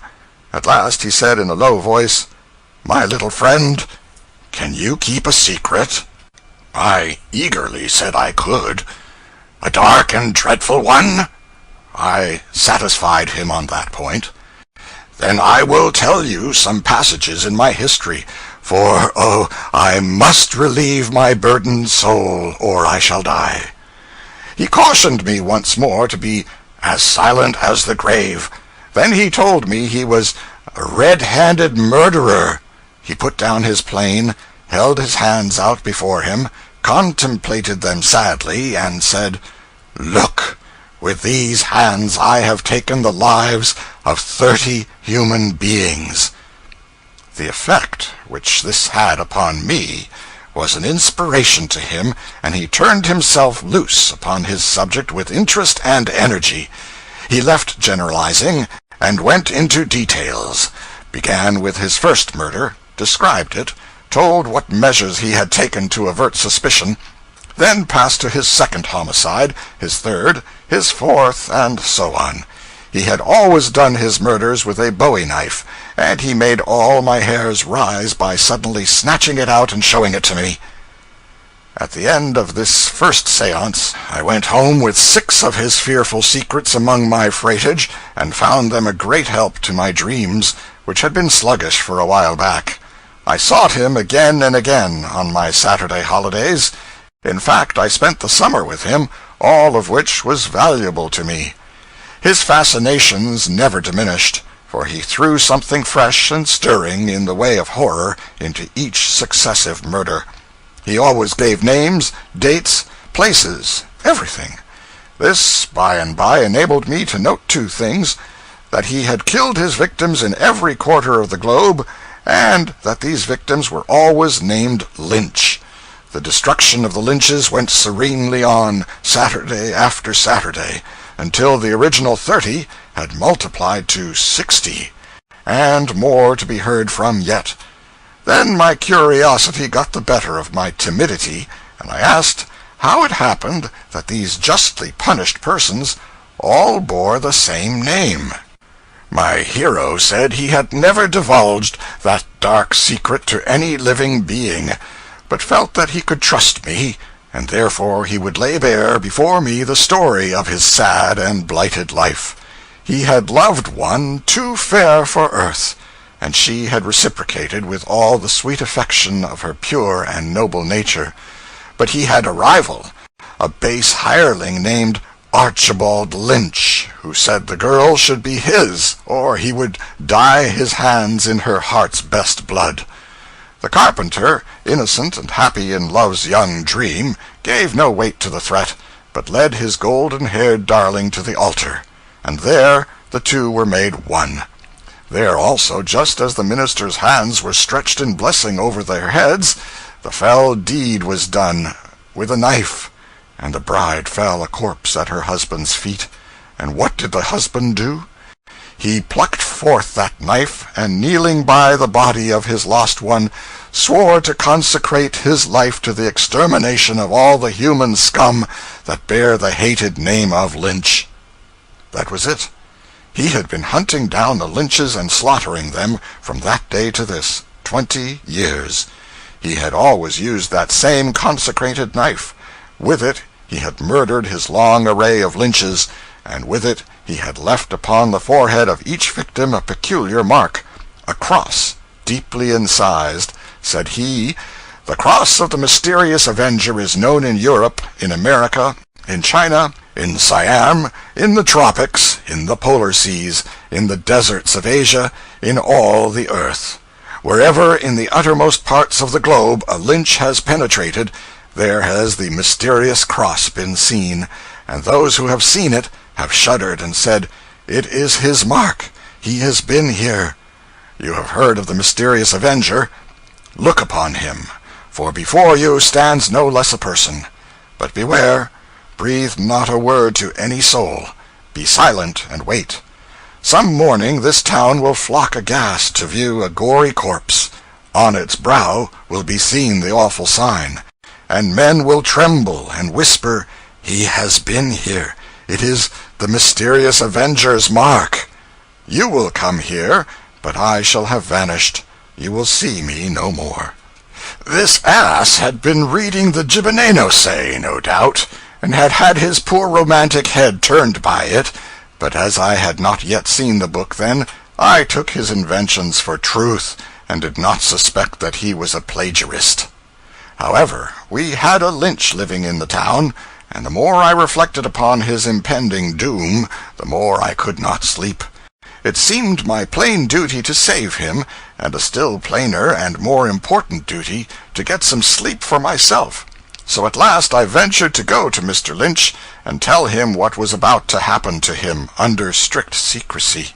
I advised him to fly, and certainly expected him to do it, but he laughed at me, and he did not stop there. He led me down to the carpenter's shop, gave the carpenter a jeering and scornful lecture upon his silly pretensions, slapped his face, made him get down on his knees and beg, then went off and left me to contemplate the cheap and pitiful ruin of what, in my eyes, had so lately been a majestic and incomparable hero. The carpenter blustered, flourished his knife, and doomed this Lynch in his usual volcanic style, the size of his fateful words undiminished. But it was all wasted upon me. He was a hero to me no longer, but only a poor, foolish, exposed humbug. I was ashamed of him, and ashamed of myself. I took no further interest in him, and never went to his shop any more.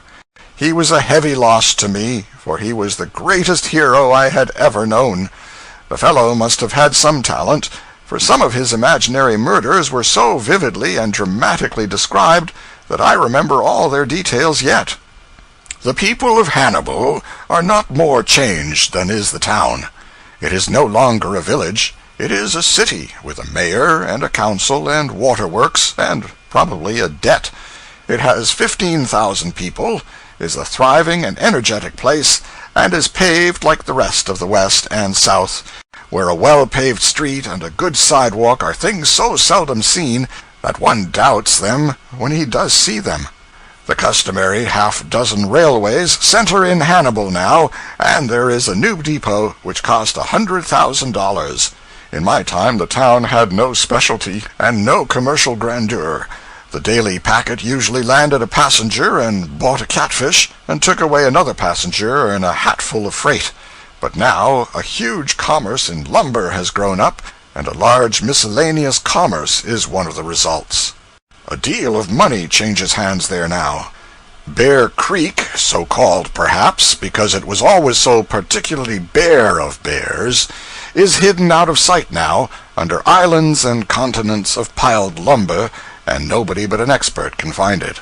I used to get drowned in it every summer regularly, and be drained out, and inflated and set going again by some chance enemy. But not enough of it is unoccupied now to drown a person in.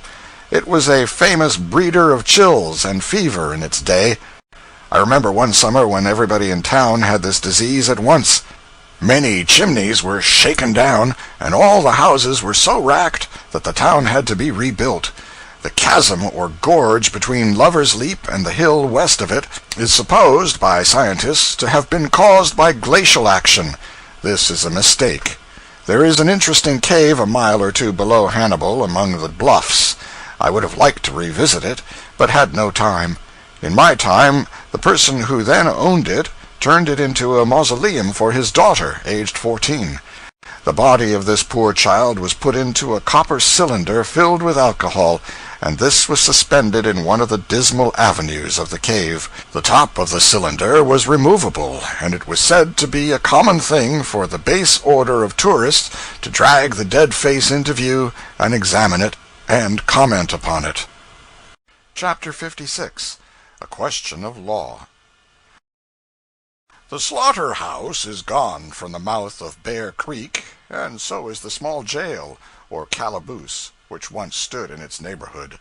A citizen asked, "Do you remember when Jimmy Finn, the town drunkard, was burned to death in the calaboose?" Observe now how history becomes defiled, through lapse of time and the help of the bad memories of men.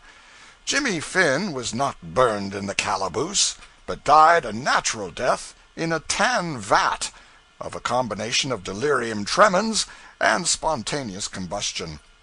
When I say natural death, I mean it was a natural death for Jimmy Finn to die.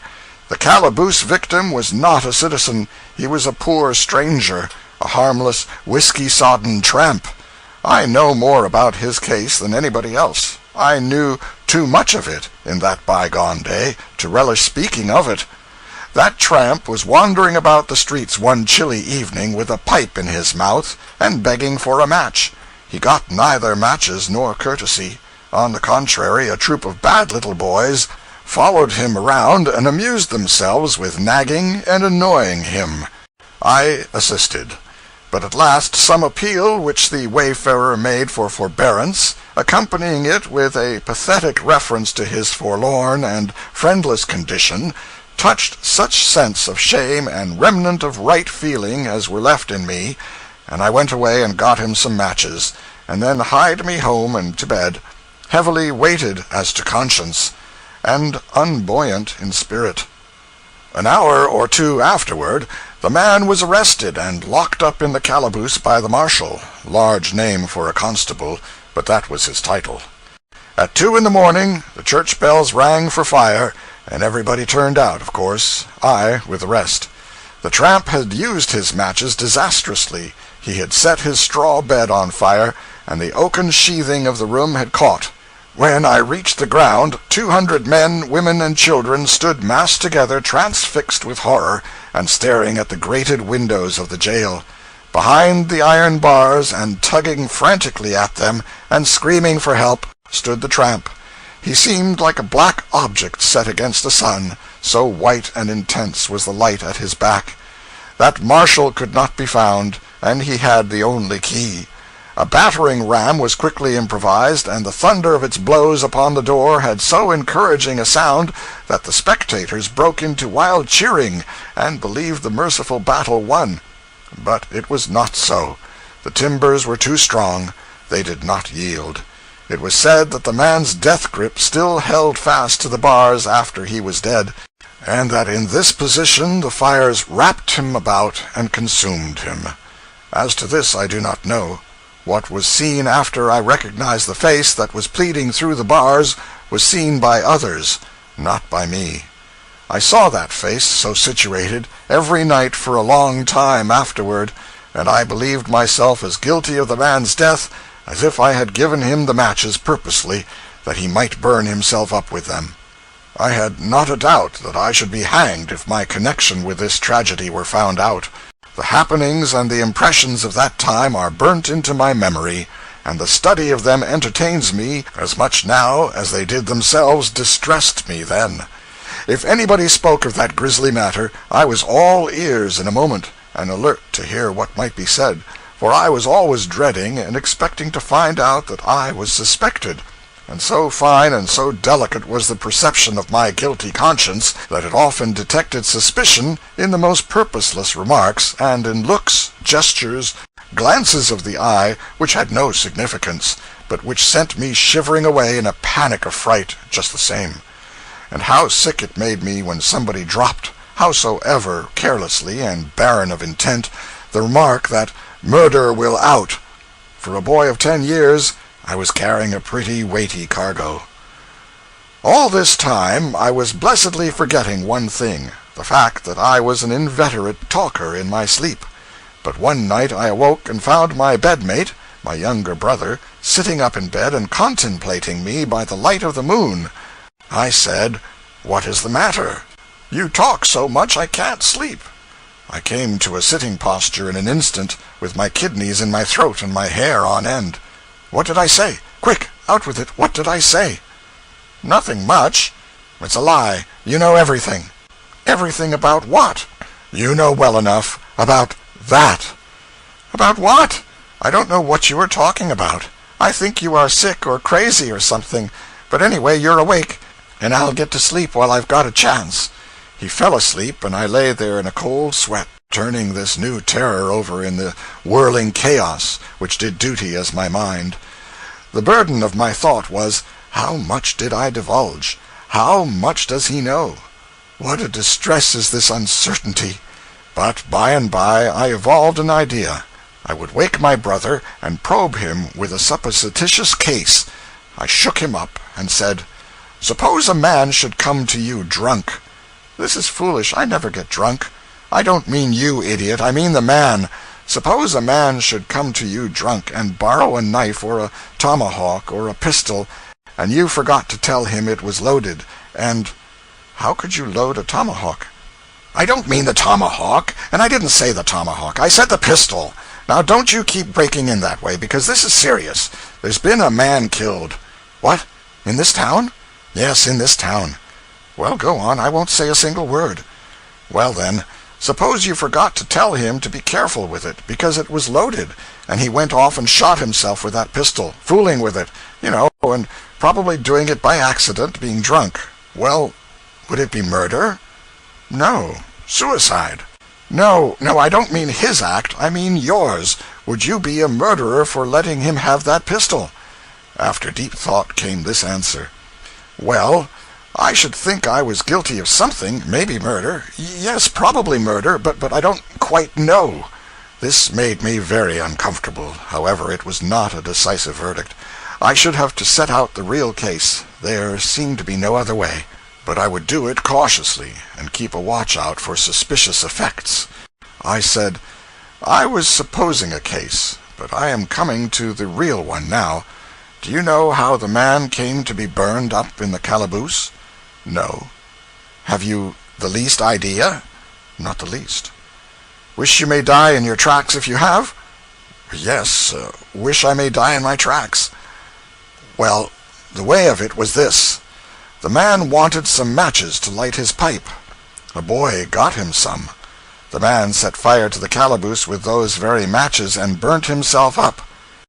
Is that so? Yes, it is. Now, is that boy a murderer, do you think? Let me see. The man was drunk? Yes, he was drunk. Very drunk? Yes. And the boy knew it? Yes, he knew it. There was a long pause, then came this heavy verdict. If the man was drunk and the boy knew it, the boy murdered that man. This is certain. Faint, sickening sensations crept along all the fibers of my body, and I seemed to know how a person feels who hears his death sentence pronounced from the bench. I waited to hear what my brother would say next. I believed I knew what it would be, and I was right. He said, "I know the boy." I had nothing to say, so I said nothing. I simply shuddered, and then he added, "Yes, before you got half through telling about the thing, I knew perfectly well who the boy was. It was Ben Kuntz." I came out of my collapse as one who rises from the dead. I said with admiration, "Why, how in the world did you ever guess it?" "You told it in your sleep." I said to myself, "How splendid that is! This is a habit which must be cultivated." My brother rattled innocently on. "When you were talking in your sleep, you kept mumbling something about matches, which I couldn't make anything out of. But just now, when you began to tell me about the man and the calaboose and the matches, I remembered that in your sleep you mentioned Ben Kuntz 2 or 3 times. So I put this and that together, you see, and right away I knew it was Ben that burnt that man up." I praised his sagacity effusively. Presently he asked, "Are you going to give him up to the law?" "No," I said. "I believe that this will be a lesson to him. I shall keep an eye on him, of course, for that is but right. But if he stops where he is and reforms, it shall never be said that I betrayed him." "How good you are!" "Well, I try to be. It is all a person can do in a world like this." And now, my burden being shifted to other shoulders, my terrors soon faded away. The day before we left Hannibal, a curious thing fell under my notice, the surprising spread which longitudinal time undergoes there. I learned it from one of the most unostentatious of men, the colored coachman of a friend of mine who lives 3 miles from town. He was to call for me at the Park Hotel at 7:30 p.m. and drive me out, but he missed it considerably, did not arrive till 10. He excused himself by saying, "The time is most an hour and a half slower in the country and what it is in the town." "You'll be in plenty time, boss. Sometimes we shoves out early for church, Sunday, and fetches up the right plumb in the middle of the sermon. Difference in the time. A body can't make no calculations about it." I had lost 2 hours and a half, but I had learned a fact worth 4. Chapter 57. An Archangel. From St. Louis northward there are all the enlivening signs of the presence of active, energetic, intelligent, prosperous, practical 19th century populations. The people don't dream, they work. The happy result is manifest all around in the substantial outside aspect of things and the suggestions of wholesome life and comfort that everywhere appear. Quincy is a notable example, a brisk, handsome, well-ordered city, and now, as formerly, interested in art, letters, and other high things. But Marion City is an exception. Marion City has gone backwards in a most unaccountable way. This metropolis promised so well that the projectors tacked "city" to its name in the very beginning with full confidence, but it was bad prophecy. When I first saw Marion City 35 years ago, it contained 1 street and nearly or quite 6 houses. It contains but 1 house now, and this one, in a state of ruin, is getting ready to follow the former 5 into the river. Doubtless Marion City was too near to Quincy. It had another disadvantage. It was situated in a flat mud bottom below high water mark, whereas Quincy stands high up on the slope of a hill. In the beginning Quincy had the aspect and ways of a model New England town, and these she has yet, broad, clean streets, trim, neat dwellings and lawns, fine mansions, stately blocks of commercial buildings. And there are ample fairgrounds, a well-kept park, and many attractive drives, library, reading rooms, a couple of colleges, some handsome and costly churches, and a grand courthouse with grounds which occupy a square. The population of the city is 30,000. There are some large factories here, and manufacturing of many sorts is done on a great scale. LaGrange and Canton are growing towns, but I missed Alexandria, was told it was under water, but would come up to blow in the summer. Keokuk was easily recognizable. I lived there in 1857, an extraordinary year there in real estate matters. The boom was something wonderful. Everybody bought, everybody sold, except widows and preachers. They always hold on, and when the tide ebbs, they get left. Anything in the semblance of a town lot, no matter how situated, was saleable, and at a figure which would still have been high if the ground had been sodded with greenbacks. The town has a population of 15,000 now, and is progressing with a healthy growth. It was night, and we could not see details, for which we were sorry, for Keokuk has the reputation of being a beautiful city. It was a pleasant one to live in long ago, and doubtless has advanced, not retrograded in that respect. A mighty work which was in progress there in my day is finished now. This is the canal over the rapids. It is 8 miles long, 300 feet wide, and is in no place less than 6 feet deep. Its masonry is of the majestic kind which the War Department usually deals in, and will endure like a Roman aqueduct. The work cost 4 or 5 millions. After an hour or two spent with former friends, we started up the river again. Keokuk, a long time ago, was an occasional loafing place of that erratic genius Henry Clay Dean. I believe I never saw him but once, but he was much talked of when I lived there. This is what was said of him. He began life poor and without education, but he educated himself on the curbstones of Keokuk. He would sit down on a curbstone with his book, careless or unconscious of the clatter of commerce and the tramp of the passing crowds, and bury himself in his studies by the hour, never changing his position except to draw in his knees now and then, to let a dray pass unobstructed. And when his book was finished, its contents, however abstruse, had been burnt into his memory, and were his permanent possession.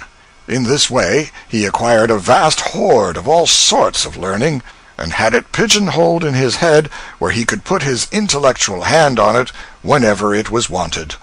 His clothes differed in no respect from a wharf-rat's, except that they were raggeder, more ill-assorted, and inharmonious, and therefore more extravagantly picturesque, and several layers dirtier. Nobody could infer the mastermind in the top of that edifice from the edifice itself. He was an orator, by nature in the first place, and later by the training of experience and practice. When he was out on a canvas, his name was a lodestone which drew the farmers to his stump from 50 miles around.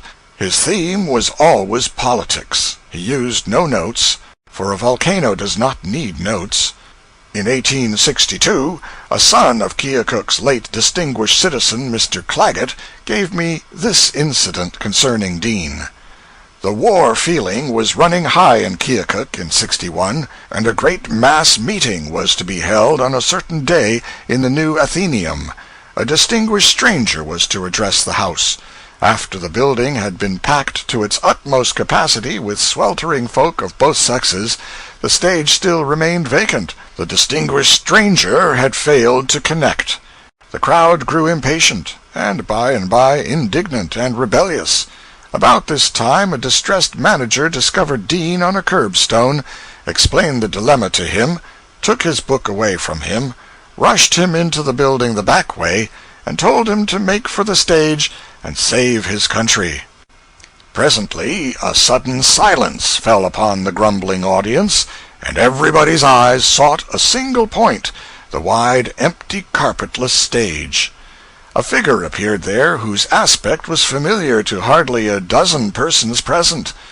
It was the Scarecrow Dean, in foxy shoes, down at the heels, socks of odd colors, also down, damaged trousers, relics of antiquity, and a world too short, exposing some inches of naked ankle. An unbuttoned vest, also too short, and exposing a zone of soiled and wrinkled linen between it and the waistband. Shirt bosom open, long black handkerchief wound round and round the neck like a bandage. Bob-tailed blue coat, reaching down to the small of the back, with sleeves which left 4 inches of forearm unprotected. Small, stiff-brimmed soldier cap hung on a corner of the bump of whichever bump it was. This figure moved gravely out upon the stage, and with sedate and measured step down to the front, where it paused and dreamily inspected the house, saying no word. The silence of surprise held its own for a moment, then was broken by a just audible ripple of merriment which swept the sea of faces like the wash of a wave.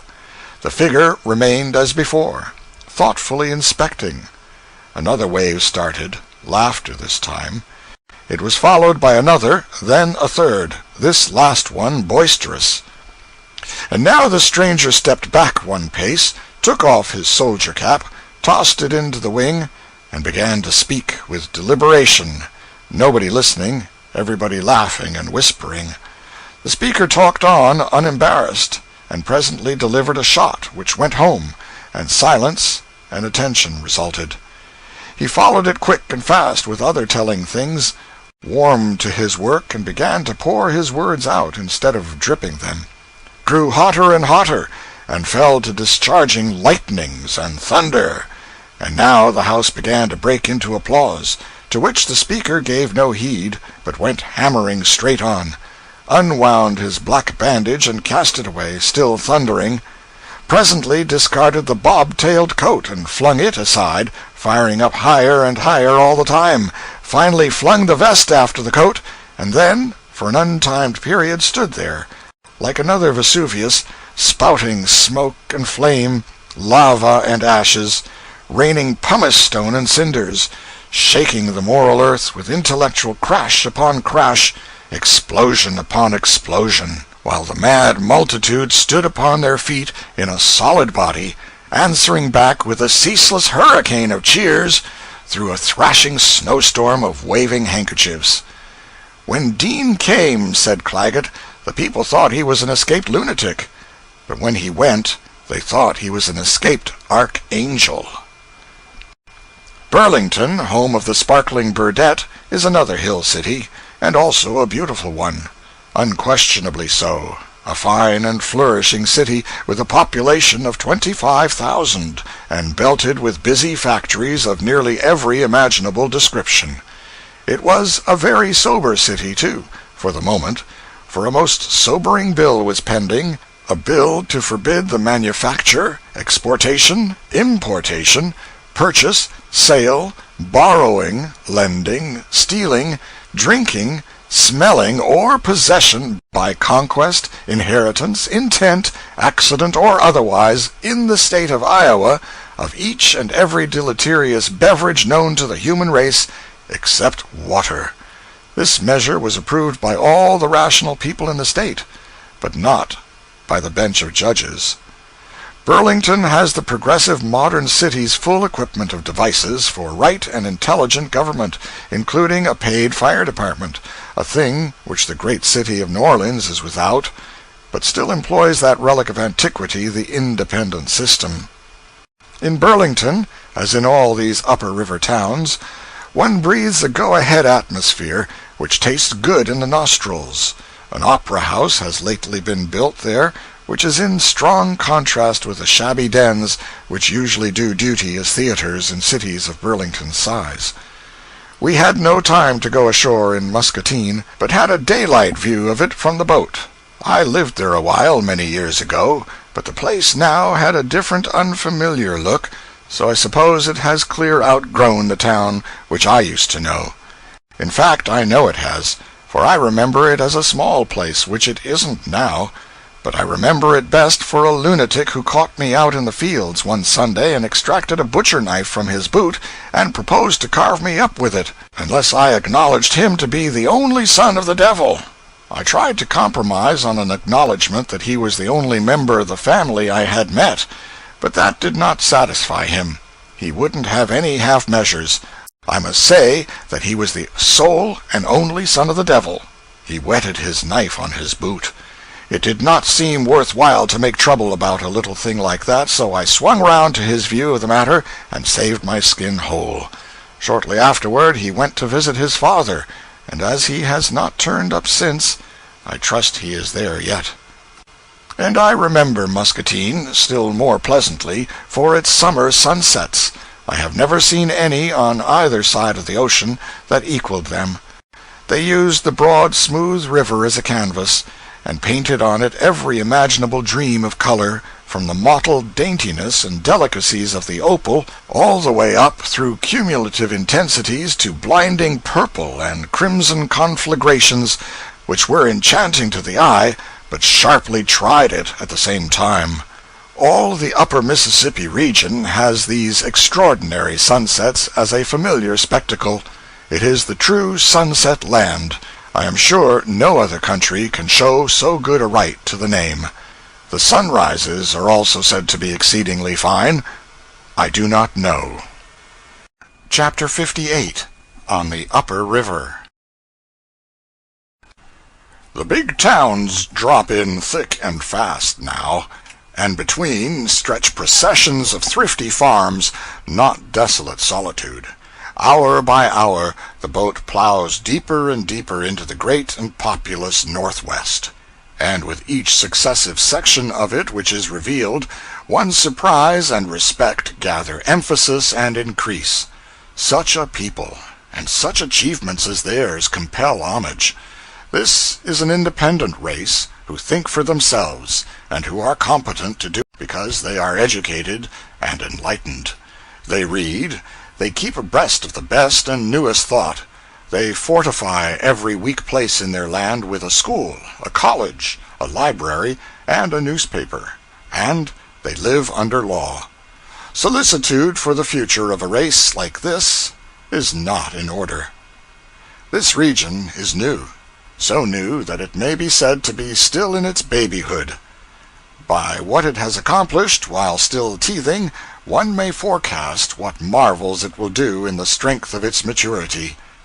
It is so new that the foreign tourist has not heard of it yet, and has not visited it. For 60 years the foreign tourist has steamed up and down the river between St. Louis and New Orleans, and then gone home and written his book, believing he had seen all of the river that was worth seeing, or that had anything to see. In not 6 of all these books is there mention of these upper river towns, for the reason that the 5 or 6 tourists who penetrated this region did it before these towns were projected. The latest tourist of them all, 1878, made the same old regulation trip. He had not heard that there was anything north of St. Louis. Yet there was. There was this amazing region, bristling with great towns, projected day before yesterday, so to speak, and built next morning. A score of them number from 1,500 to 5,000 people. Then we have Muscatine, 10,000, Winona, 10,000, Moline, 10,000, Rock Island, 12,000, La Crosse, 12,000, Burlington, 25,000, Dubuque, 25,000, Davenport, 30,000, St. Paul, 58,000, Minneapolis, 60,000 and upward. The foreign tourist has never heard of these. There is no note of them in his books. They have sprung up in the night while he slept. So new in this region that I, who am comparatively young, am yet older than it is. When I was born, St. Paul had a population of 3 persons. Minneapolis had just a third as many. The then population of Minneapolis died 2 years ago, and when he died, he had seen himself undergo an increase in 40 years of 59,999 persons. He had a frog's fertility. I must explain that the figures set down above as the population of St. Paul and Minneapolis are several months old. These towns are far larger now. In fact, I have just seen a newspaper estimate which gives the former 71,000 and the latter 78,000. This book will not reach the public for 6 or 7 months yet. None of the figures will be worth much then. We had a glimpse of Davenport, which is another beautiful city crowning a hill, a phrase which applies to all these towns, for they are all comely, all well built, clean, orderly, pleasant to the eye, and cheering to the spirit, and they are all situated upon hills. Therefore we will give that phrase a rest. The Indians have a tradition that Marquette and Joliet camped where Davenport now stands in 1673. The next white man who camped there did it about 170 years later in 1834. Davenport has gathered its 30,000 people within the past 30 years. She sends more children to her schools now than her whole population numbered 23 years ago. She has the usual upper river quota of factories, newspapers, and institutions of learning.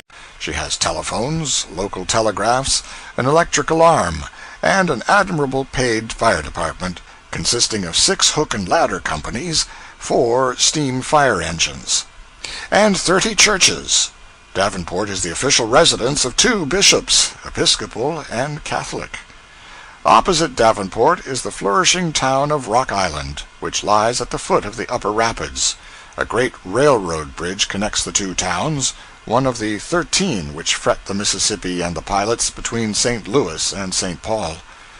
The charming island of Rock Island, 3 miles long and half a mile wide, belongs to the United States, and the government has turned it into a wonderful park, enhancing its natural attractions by art, and threading its fine forests with many miles of drives. Near the center of the island one catches glimpses through the trees of 10 vast stone 4-story buildings, each of which covers an acre of ground. These are the government workshops. For the Rock Island establishment is a national armory and arsenal. We move up the river, always through enchanting scenery, there being no other kind on the upper Mississippi, and pass Moline, a center of vast manufacturing industries, and Clinton and Lyons, great lumber centers, and presently reach Dubuque, which is situated in a rich mineral region. The lead mines are very productive, and of wide extent. Dubuque has a great number of manufacturing establishments, among them a plow factory which has for customers all Christendom in general, at least so I was told by an agent of the concern who was on the boat. He said, "You show me any country under the sun where they really know how to plow, and if I don't show you our mark on the plow they use, I'll eat that plow, and I won't ask for any Worcestershire sauce to flavor it up with either." All this part of the river is rich in Indian history and traditions. Black Hawk's was once a puissant name hereabouts, as was Keokuk's further down.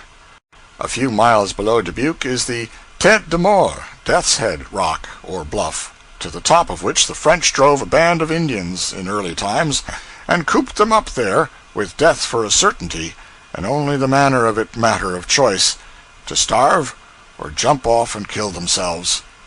Black Hawk adopted the ways of the white people toward the end of his life, and when he died he was buried near Des Moines in Christian fashion, modified by Indian custom. That is to say, clothed in a Christian military uniform, and with a Christian cane in his hand, but deposited in the grave in a sitting posture. Formerly, a horse had always been buried with a chief. The substitution of the cane shows that Black Hawk's haughty nature was really humbled, and he expected to walk when he got over. We noticed that above Dubuque the water of the Mississippi was olive green, rich and beautiful and semi-transparent with the sun on it. Of course the water was nowhere as clear or of as fine a complexion as it is in some other seasons of the year, for now it was at flood stage, and therefore dimmed and blurred by the mud manufactured from caving banks. The majestic bluffs that overlook the river, along through this region, charm one with the grace and variety of their forms, and the soft beauty of their adornment. The steep verdant slope, whose base is at the water's edge, is topped by a lofty rampart of broken turreted rocks, which are exquisitely rich and mellow in color, mainly dark browns and dull greens, but splashed with other tints. And then you have the shining river, winding here and there and yonder, its sweep interrupted at intervals by clusters of wooded islands threaded by silver channels. And you have glimpses of distant villages asleep upon capes, and of stealthy rafts slipping along in the shade of the forest walls, and of white steamers vanishing around remote points. And it is all as tranquil and reposeful as dreamland, and has nothing this worldly about it, nothing to hang a fret or a worry upon. Until the unholy train comes tearing along, which it presently does, ripping the sacred solitude to rags and tatters with its devil's war-whoop and the roar and thunder of its rushing wheels, and straightway you are back in this world, and with one of its frets ready to hand for your entertainment. For you remember that this is the very road whose stock always goes down after you buy it, and always goes up again as soon as you sell it. It makes me shudder to this day to remember that I once came near not getting rid of my stock at all. It must be an awful thing to have a railroad left on your hands. The locomotive is in sight from the deck of the steamboat almost the whole way from St. Louis to St. Paul, 800 miles. These railroads have made havoc with the steamboat commerce. The clerk of our boat was a steamboat clerk before these roads were built. In that day the influx of population was so great and the freight business so heavy that the boats were not able to keep up with the demands made upon their carrying capacity. Consequently, the captains were very independent and airy, pretty biggity, as Uncle Remus would say. The clerk nutshelled the contrast between the former time and the present, thus: boat used to land, captain on hurricane roof, mighty stiff and straight, iron ramrod for a spine, kid gloves, plug tile, hair parted behind. Man on shore takes off hat and says, "Got 28 tons a week, Captain. Be great favor if you can take them." Captain says, "I'll take 2 of them," and don't even condescend to look at him. But nowadays the captain takes off his old slouch and smiles all the way round to the back of his ears and gets off a bow which he hasn't got any ramrod to interfere with, and says, "Glad to see you, Smith, glad to see you. You're looking well. Haven't seen you looking so well for years. What do you got for us?" "Nothing," says Smith, and keeps his hat on, just turns his back and goes to talking with somebody else. Oh, yes, 8 years ago the captain was on top, but it's Smith's turn now. 8 years ago a boat used to go up the river with every stateroom full, and people piled 5 and 6 deep on the cabin floor, and a solid deckload of immigrants and harvesters down below, into the bargain. To get a first-class stateroom, you'd got to prove 16 quarterings of nobility and 400 years of descent, or be personally acquainted with the nigger that blacked the captain's boots. But it's all changed now. Plenty staterooms above, no harvesters below. There's a patent self-binder now, and they don't have harvesters any more. They've gone where the woodbine twineth. And they didn't go by steamboat either. Went by train. Up in this region we met massed acres of lumber rafts coming down, but not floating leisurely along in the old-fashioned way, manned with joyous and reckless crews of fiddling, song-singing, whiskey-drinking, break-down-dancing rapscallions. No, the whole thing was shoved swiftly along by a powerful stern-wheeler, modern fashion, and the small crews were quiet, orderly men of a sedate business aspect, with not a suggestion of romance about them anywhere. Along here somewhere on a black night we ran some exceedingly narrow and intricate island chutes by aid of the electric light. Behind was solid blackness, a crackless bank of it. Ahead, a narrow elbow of water curving between dense walls of foliage that almost touched our bows on both sides. And here every individual leaf and every individual ripple stood out in its natural color, and flooded with a glare as of noonday intensified. The effect was strange and fine, and very striking. We passed Prairie du Chien, another of Father Marquette's camping places, and after some hours of progress through varied and beautiful scenery, reached La Crosse. Here is a town of 12 or 13,000 population, with electric-lighted streets, and with blocks of buildings which are stately enough, and also architecturally fine enough, to command respect in any city. It is a choice town, and we made satisfactory use of the hour allowed us in roaming it over, though the weather was rainier than necessary. Chapter 59. Legends and Scenery. We added several passengers to our list at La Crosse, among others an old gentleman who had come to this northwestern region with the early settlers, and was familiar with every part of it. Pardonably proud of it, too. He said, "You'll find scenery between here and St. Paul that can give the Hudson points. You'll have the Queen's Bluff, 700 feet high, and just as imposing a spectacle as you can find anywheres. And Trempealeau Island, which isn't like any other island in America, I believe, for it is a gigantic mountain, with precipitous sides, and is full of Indian traditions, and used to be full of rattlesnakes. If you catch the sun just right there, you will have a picture that will stay with you. And above Winona, you'll have lovely prairies, and then come the Thousand Islands, too beautiful for anything. Green? Why, you never saw foliage so green, nor packed so thick. It's like 1,000 plush cushions afloat on a looking-glass, when the water's still. And then the monstrous bluffs on both sides of the river, ragged, rugged, dark-complected, just the frame that's wanted. You always want a strong frame, you know, to throw up the nice points of a delicate picture and make them stand out. The old gentleman also told us a touching Indian legend or two, but not very powerful ones. After this excursion into history, he came back to the scenery, and described it, detail by detail, from the Thousand Islands to St. Paul, naming its names with such facility, tripping along his theme with such nimble and confident ease, slamming in a 3-ton word here and there with such a complacent air of "'tisn't anything, I can do it any time I want to," and letting off fine surprises of lurid eloquence at such judicious intervals that I presently began to suspect, but no matter what I began to suspect, hear him. 10 miles above Winona we come to Fountain City, nestling sweetly at the feet of cliffs that lift their awful fronts, Jove-like, toward the blue depths of heaven, bathing them in virgin atmospheres that have known no other contact save that of angels' wings. And next we glide through silver waters, amid lovely and stupendous aspects of nature that attune our hearts to adoring admiration, about 12 miles, and strike Mount Vernon, 600 feet high, with romantic ruins of a once first-class hotel perched far among the cloud shadows that mottle its dizzy heights, sole remnant of once flourishing Mount Vernon, town of early days, now desolate and utterly deserted. And so we move on. Past Chimney Rock we fly, noble shaft of 600 feet. Then, just before landing at Minneska, our attention is attracted by a most striking promontory rising over 500 feet, the ideal mountain pyramid.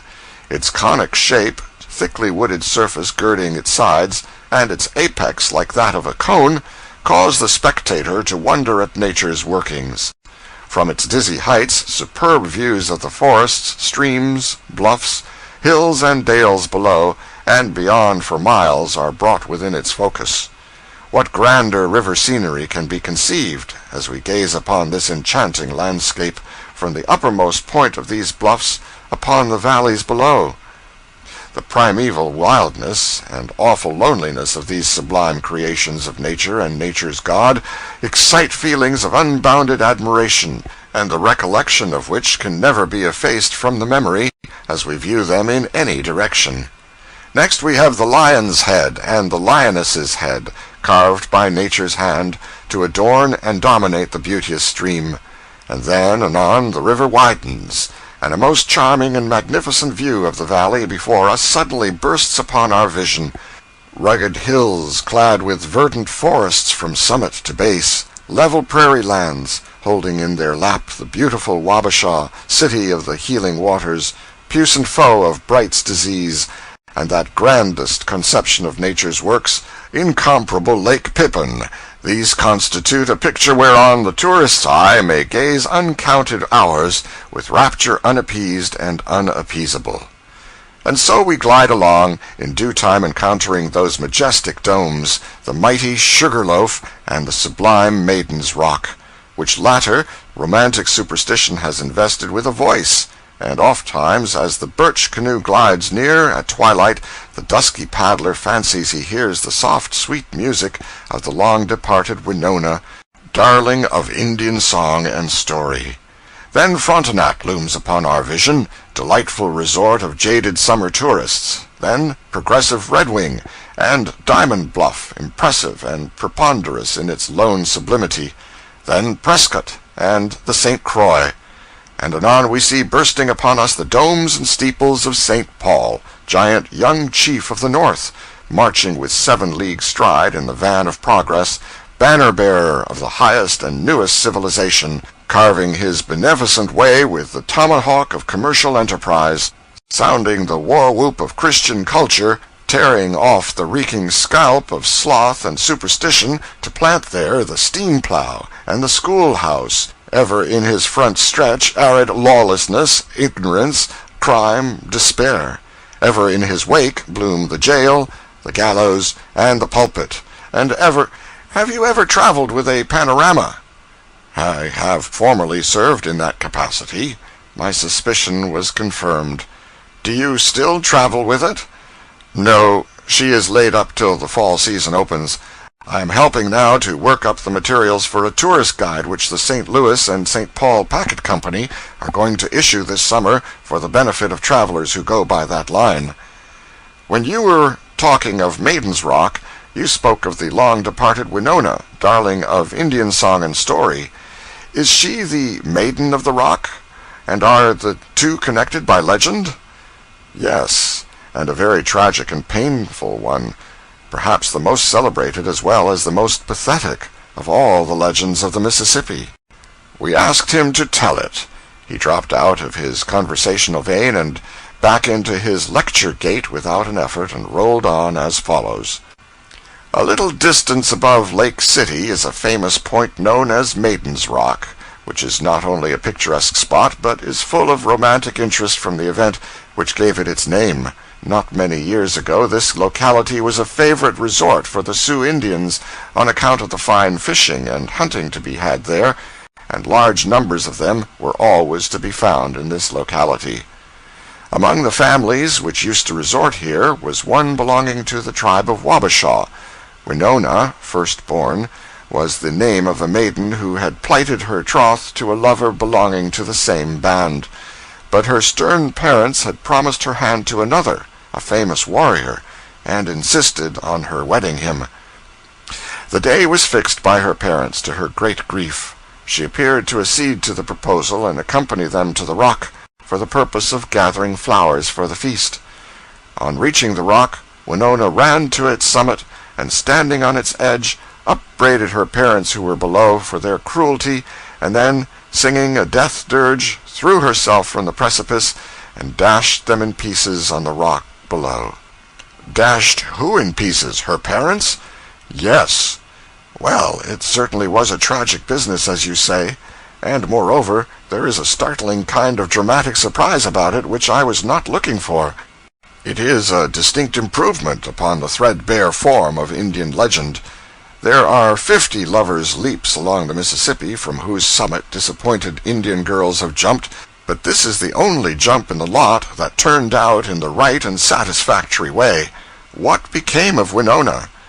She was a good deal jarred up and jolted, but she got herself together and disappeared before the coroner reached the fatal spot, and 'tis said she sought and married her true love, and wandered with him to some distant clime, where she lived happy ever after, her gentle spirit mellowed and chastened by the romantic incident which had so early deprived her of the sweet guidance of a mother's love and a father's protecting hand, and thrown her all unfriended upon the cold charity of a censorious world. I was glad to hear the lecture's description of the scenery, for it assisted my appreciation of what I saw of it, and enabled me to imagine such of it as we lost by the intrusion of night. As the lecturer remarked, this whole region is blanketed with Indian tales and traditions, but I reminded him that people usually merely mention this fact, doing it in a way to make a body's mouth water, and judiciously stopped there. Why? Because the impression left was that these tales were full of incident and imagination, a pleasant impression which would be promptly dissipated if the tales were told. I showed him a lot of this sort of literature which I had been collecting, and he confessed that it was poor stuff, exceedingly sorry rubbish, and I ventured to add that the legends which he had himself told us were of this character, with the single exception of the admirable story of Winona. He granted these facts, but said that if I would hunt up Mr. Schoolcraft's book, published near 50 years ago, and now doubtless out of print, I would find some Indian inventions in it that were very far from being barren of incident and imagination, that the tales in Hiawatha were of this sort, and they came from Schoolcraft's book, and that there were others in the same book which Mr. Longfellow could have turned into verse with good effect. For instance, there was the legend of the Undying Head. He could not tell it, for many of the details had grown dim in his memory, but he would recommend me to find it, and enlarge my respect for the Indian imagination. He said that this tale, and most of the others in the book, were current among the Indians along this part of the Mississippi when he first came here, and that the contributors to Schoolcraft's book had got them directly from Indian lips, and had written them down with strict exactness, and without embellishments of their own. I have found the book. The lecturer was right. There are several legends in it which confirm what he said. I will offer two of them: the Undying Head, and Pidboan and Sigwan, an allegory of the seasons. The latter is used in Hiawatha, but it is worth reading in the original form, if only that one may see how effective a genuine poem can be without the helps and graces of poetic measure and rhythm. Pidboan and Sigwan. An old man was sitting alone in his lodge by the side of a frozen stream. It was the close of winter, and his fire was almost out. He appeared very old and very desolate. His locks were white with age, and he trembled in every joint. Day after day passed in solitude, and he heard nothing but the sound of the tempest sweeping before it the new-fallen snow. One day, as his fire was just dying, a handsome young man approached and entered his dwelling. His cheeks were red with the blood of youth, his eyes sparkled with animation, and a smile played upon his lips. He walked with a light and quick step. His forehead was bound with a wreath of sweet grass in place of a warrior's frontlet, and he carried a bunch of flowers in his hand. "Ah, my son," said the old man, "I am happy to see you. Come in. Come and tell me of your adventures, and what strange lands you have been to see. Let us pass the night together. I will tell you of my prowess and exploits, and what I can perform. You shall do the same, and we will amuse ourselves."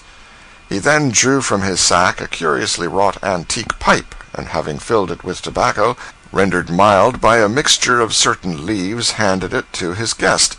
When this ceremony was concluded, they began to speak. "I blow my breath," said the old man, "and the stream stands still. The water becomes stiff and hard, as clear as stone." "I breathe," said the young man, "and flowers spring up over the plain." "I shake my locks," retorted the old man, "and snow covers the land. The leaves fall from the trees at my command, and my breath blows them away. The birds get up from the water and fly to a distant land.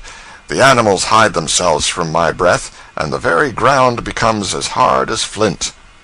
"I shake my ringlets," rejoined the young man, "and warm showers of soft rain fall upon the earth. The plants lift up their heads out of the earth, like the eyes of children glistening with delight. My voice recalls the birds. The warmth of my breath unlocks the streams. Music fills the groves wherever I walk, and all nature rejoices." At length the sun began to rise. A gentle warmth came over the place. The tongue of the old man became silent. The robin and bluebird began to sing on top of the lodge. The stream began to murmur by the door, and the fragrance of growing herbs and flowers came softly on the vernal breeze. Daylight fully revealed to the young man the character of his entertainer. When he looked upon him, he had the icy visage of Peboan, footnote, winter. Streams began to flow from his eyes. As the sun increased, he grew less and less in stature, and anon had melted completely away. Nothing remained on the place of his lodge fire but the miscodid, footnote, the trailing arbutus, a small white flower with a pink border, which is one of the earliest species of northern plants. The undying head is a rather long tale, but it makes up in weird conceits, fairy-tale prodigies, variety of incident, and energy of movement for what it lacks in brevity. Footnote, see Appendix D. Chapter 60, Speculations and Conclusions. We reached St. Paul at the head of navigation of the Mississippi, and there our voyage of 2,000 miles from New Orleans ended. It is about a 10-day trip by steamer. It can probably be done quicker by rail. I judge so because I know that one may go by rail from St. Louis to Hannibal, a distance of at least 120 miles, in 7 hours. This is better than walking, unless one is in a hurry. The season being far advanced when we were in New Orleans, the roses and magnolia blossoms were falling. But here in St. Paul it was the snow. In New Orleans we had caught an occasional withering breath from over a crater, apparently. Here in St. Paul we caught a frequent benumbing one from over a glacier, apparently. But I wander from my theme. St. Paul is a wonderful town. It is put together in solid blocks of honest brick and stone, and has the air of intending to stay. Its post office was established 36 years ago, and by, when the postmaster received a letter, he carried it to Washington, horseback, to inquire what was to be done with it. Such is the legend. 2 frame houses were built that year, and several persons were added to the population.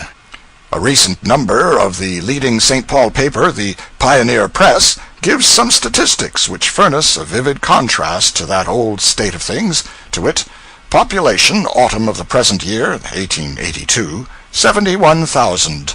Number of letters handled, first half of the year, 1,209,387. Number of houses built during 3/4 of the year, 989. Their cost, $3,186,000. The increase of letters over the corresponding 6 months of last year was 50%. Last year, the new buildings added to the city cost above $4,500,000. St. Paul's strength lies in her commerce. I mean, his commerce. He is a manufacturing city, of course. All the cities of that region are. But he is peculiarly strong in the matter of commerce. Last year his jobbing trade amounted to upwards of $52 million. He has a custom house, and is building a costly capitol to replace the one recently burned, for he is the capital of the state. He has churches without end, and not the cheap poor kind, but the kind that the rich Protestant puts up, the kind that the poor Irish hired girl delights to erect. What a passion for building majestic churches the Irish hired girl has! It is a fine thing for our architecture, but too often we enjoy her stately fanes without giving her a grateful thought.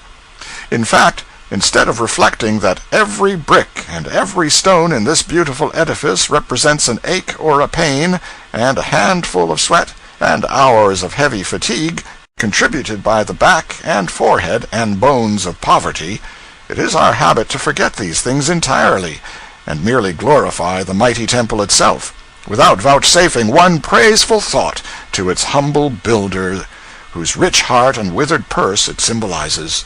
This is a land of libraries and schools. St. Paul has 3 public libraries, and they contain, in the aggregate, some 40,000 books. He has 116 schoolhouses, and pays out more than $70,000 a year in teachers' salaries. There is an unusually fine railway station. So large is it, in fact, that it seemed somewhat overdone in the matter of size at first, but at the end of a few months it was perceived that the mistake was distinctly the other way. The error is to be corrected. The town stands on high ground. It is about 700 feet above the sea level. It is so high that a wide view of river and lowland is offered from the streets. It is a very wonderful town indeed, and is not finished yet. All the streets are obstructed with building material, and this is being compacted into houses as fast as possible to make room for more, for other people are anxious to build as soon as they can get the use of the streets to pile up their bricks and stuff in. How solemn and beautiful is the thought that the earliest pioneer of civilization, the van leader of civilization, is never the steamboat, never the railroad, never the newspaper, never the Sabbath-day school, never the missionary, but always whiskey. Such is the case. Look history over, you will see. The missionary comes after the whiskey. I mean, he arrives after the whiskey has arrived. Next comes the poor immigrant with axe and hoe and rifle. Next the trader. Next the miscellaneous rush. Next the gambler, the desperado, the highwayman, and all their kindred in sin of both sexes. And next the smart chap who has brought up an old grant that covers all the land. This brings the lawyer tribe. The vigilance committee brings the undertaker. All these interests bring the newspaper. The newspaper starts up politics and a railroad.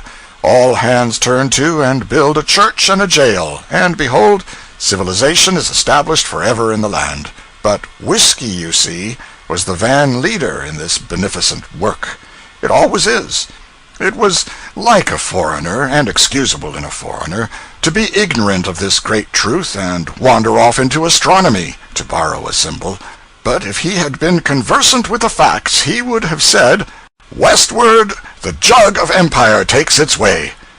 This great van leader arrived upon the ground which St. Paul now occupies in June 1837. Yes, at that date, Pierre Parent, a Canadian, built the first cabin, uncorked his jug, and began to sell whiskey to the Indians. The result is before us. All that I have said of the newness, briskness, swift progress, wealth, intelligence, fine and substantial architecture, and general slash-and-go and energy of St. Paul will apply to his near neighbor, Minneapolis, with the addition that the latter is the bigger of the two cities. These extraordinary towns were 10 miles apart a few months ago, but were growing so fast that they may possibly be joined now and getting along under a single mayor.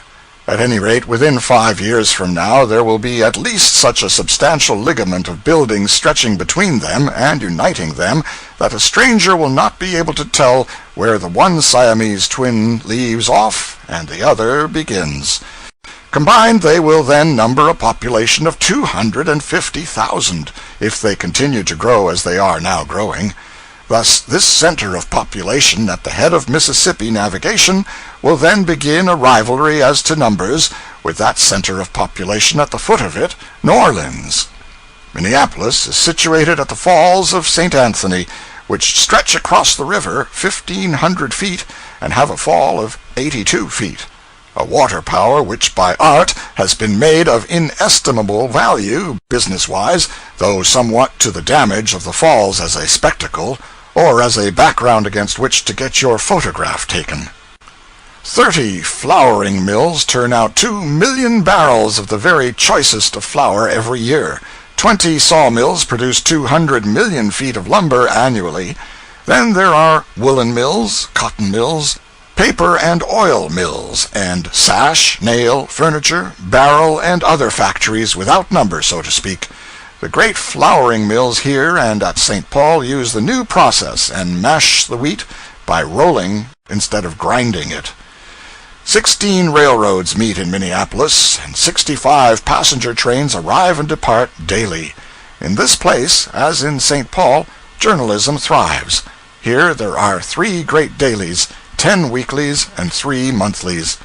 There is a university with 400 students, and better still, its good efforts are not confined to enlightening the one sex. There are 16 public schools, with buildings which cost $500,000. There are 6,000 pupils and 128 teachers. There are also 70 churches existing, and a lot more projected. The banks aggregate a capital of $3 million, and the wholesale jobbing trade of the town amounts to $50 million a year. Near St. Paul and Minneapolis are several points of interest: Fort Snelling, a fortress occupying a river bluff 100 feet high, the Falls of Minnehaha, White Bear Lake, and so forth. The beautiful Falls of Minnehaha are sufficiently celebrated. They do not need a lift from me in that direction. The White Bear Lake is less known. It is a lovely sheet of water, and is being utilized as a summer resort by the wealth and fashion of the state. It has its clubhouse and its hotel, with the modern improvements and conveniences, its fine summer residences, and plenty of fishing, hunting, and pleasant drives.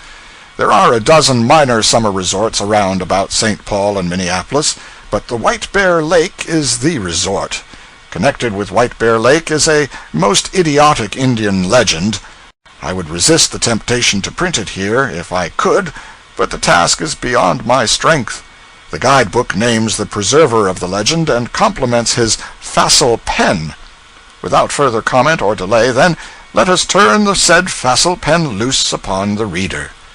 A Legend of White Bear Lake.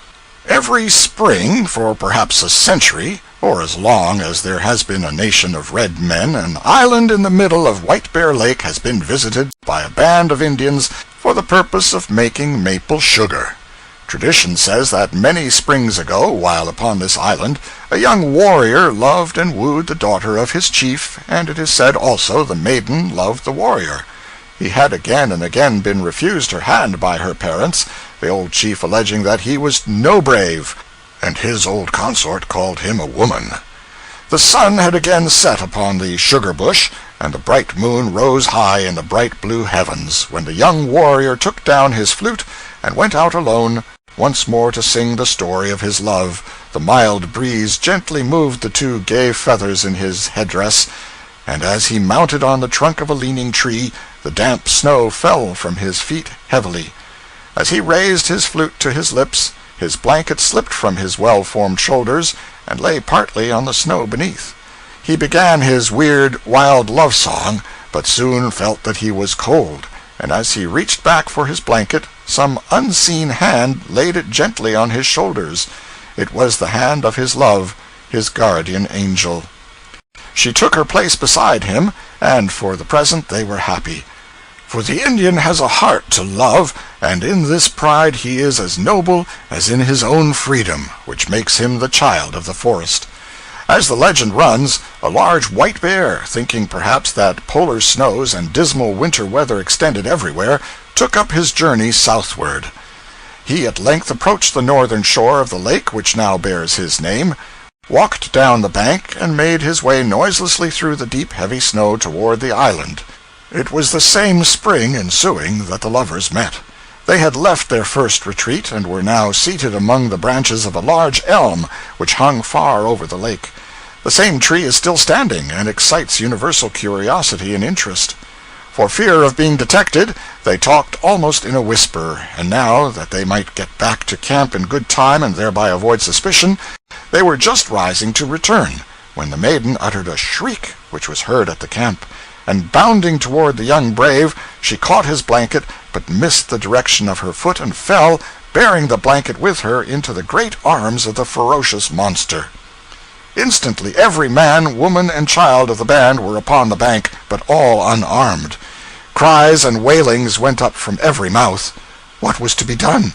In the meantime this white and savage beast held the breathless maiden in his huge grasp, and fondled with his precious prey as if he were used to scenes like this.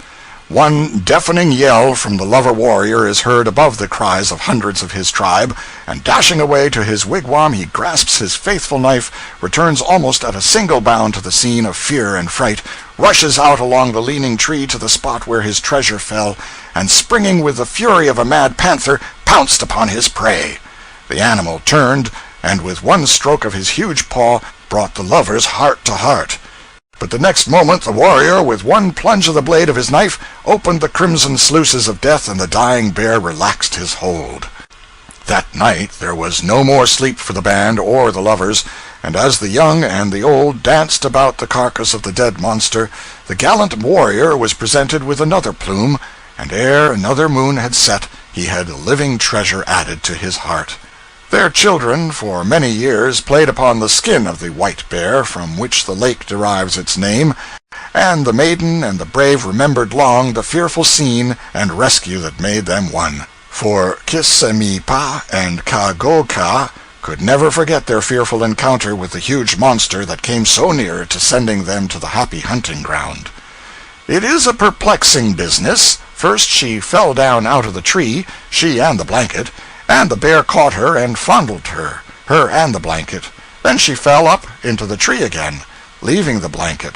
Meantime the lover goes war-whooping home and comes back healed, climbs the tree, jumps down on the bear. The girl jumps down after him, apparently, for she was up the tree, resumes her place in the bear's arms along with the blanket. The lover rams his knife into the bear and saves whom? The blanket? No, nothing of the sort. You get yourself all worked up and excited about that blanket, and then all of a sudden, just when a happy climax seems imminent, you are let down flat. Nothing saved but the girl. Whereas one is not interested in the girl. She is not the prominent feature of the legend. Nevertheless, there you are left, and there you must remain. For if you live 1,000 years, you will never know who got the blanket. A dead man could get up a better legend than this one. I don't mean a fresh dead man either. I mean a man that's been dead weeks and weeks. We struck the home trail now, and in a few hours we're in that astonishing Chicago, a city where they are always rubbing the lamp and fetching up the genii, and contriving and achieving new impossibilities. It is hopeless for the occasional visitor to try to keep up with Chicago. She outgrows his prophecies faster than he can make them. She is always a novelty, for she is never the Chicago you saw when you passed through the last time. The Pennsylvania road rushed us to New York without missing schedule time 10 minutes anywhere on the route, and there ended one of the most enjoyable 5,000-mile journeys I have ever had the good fortune to make.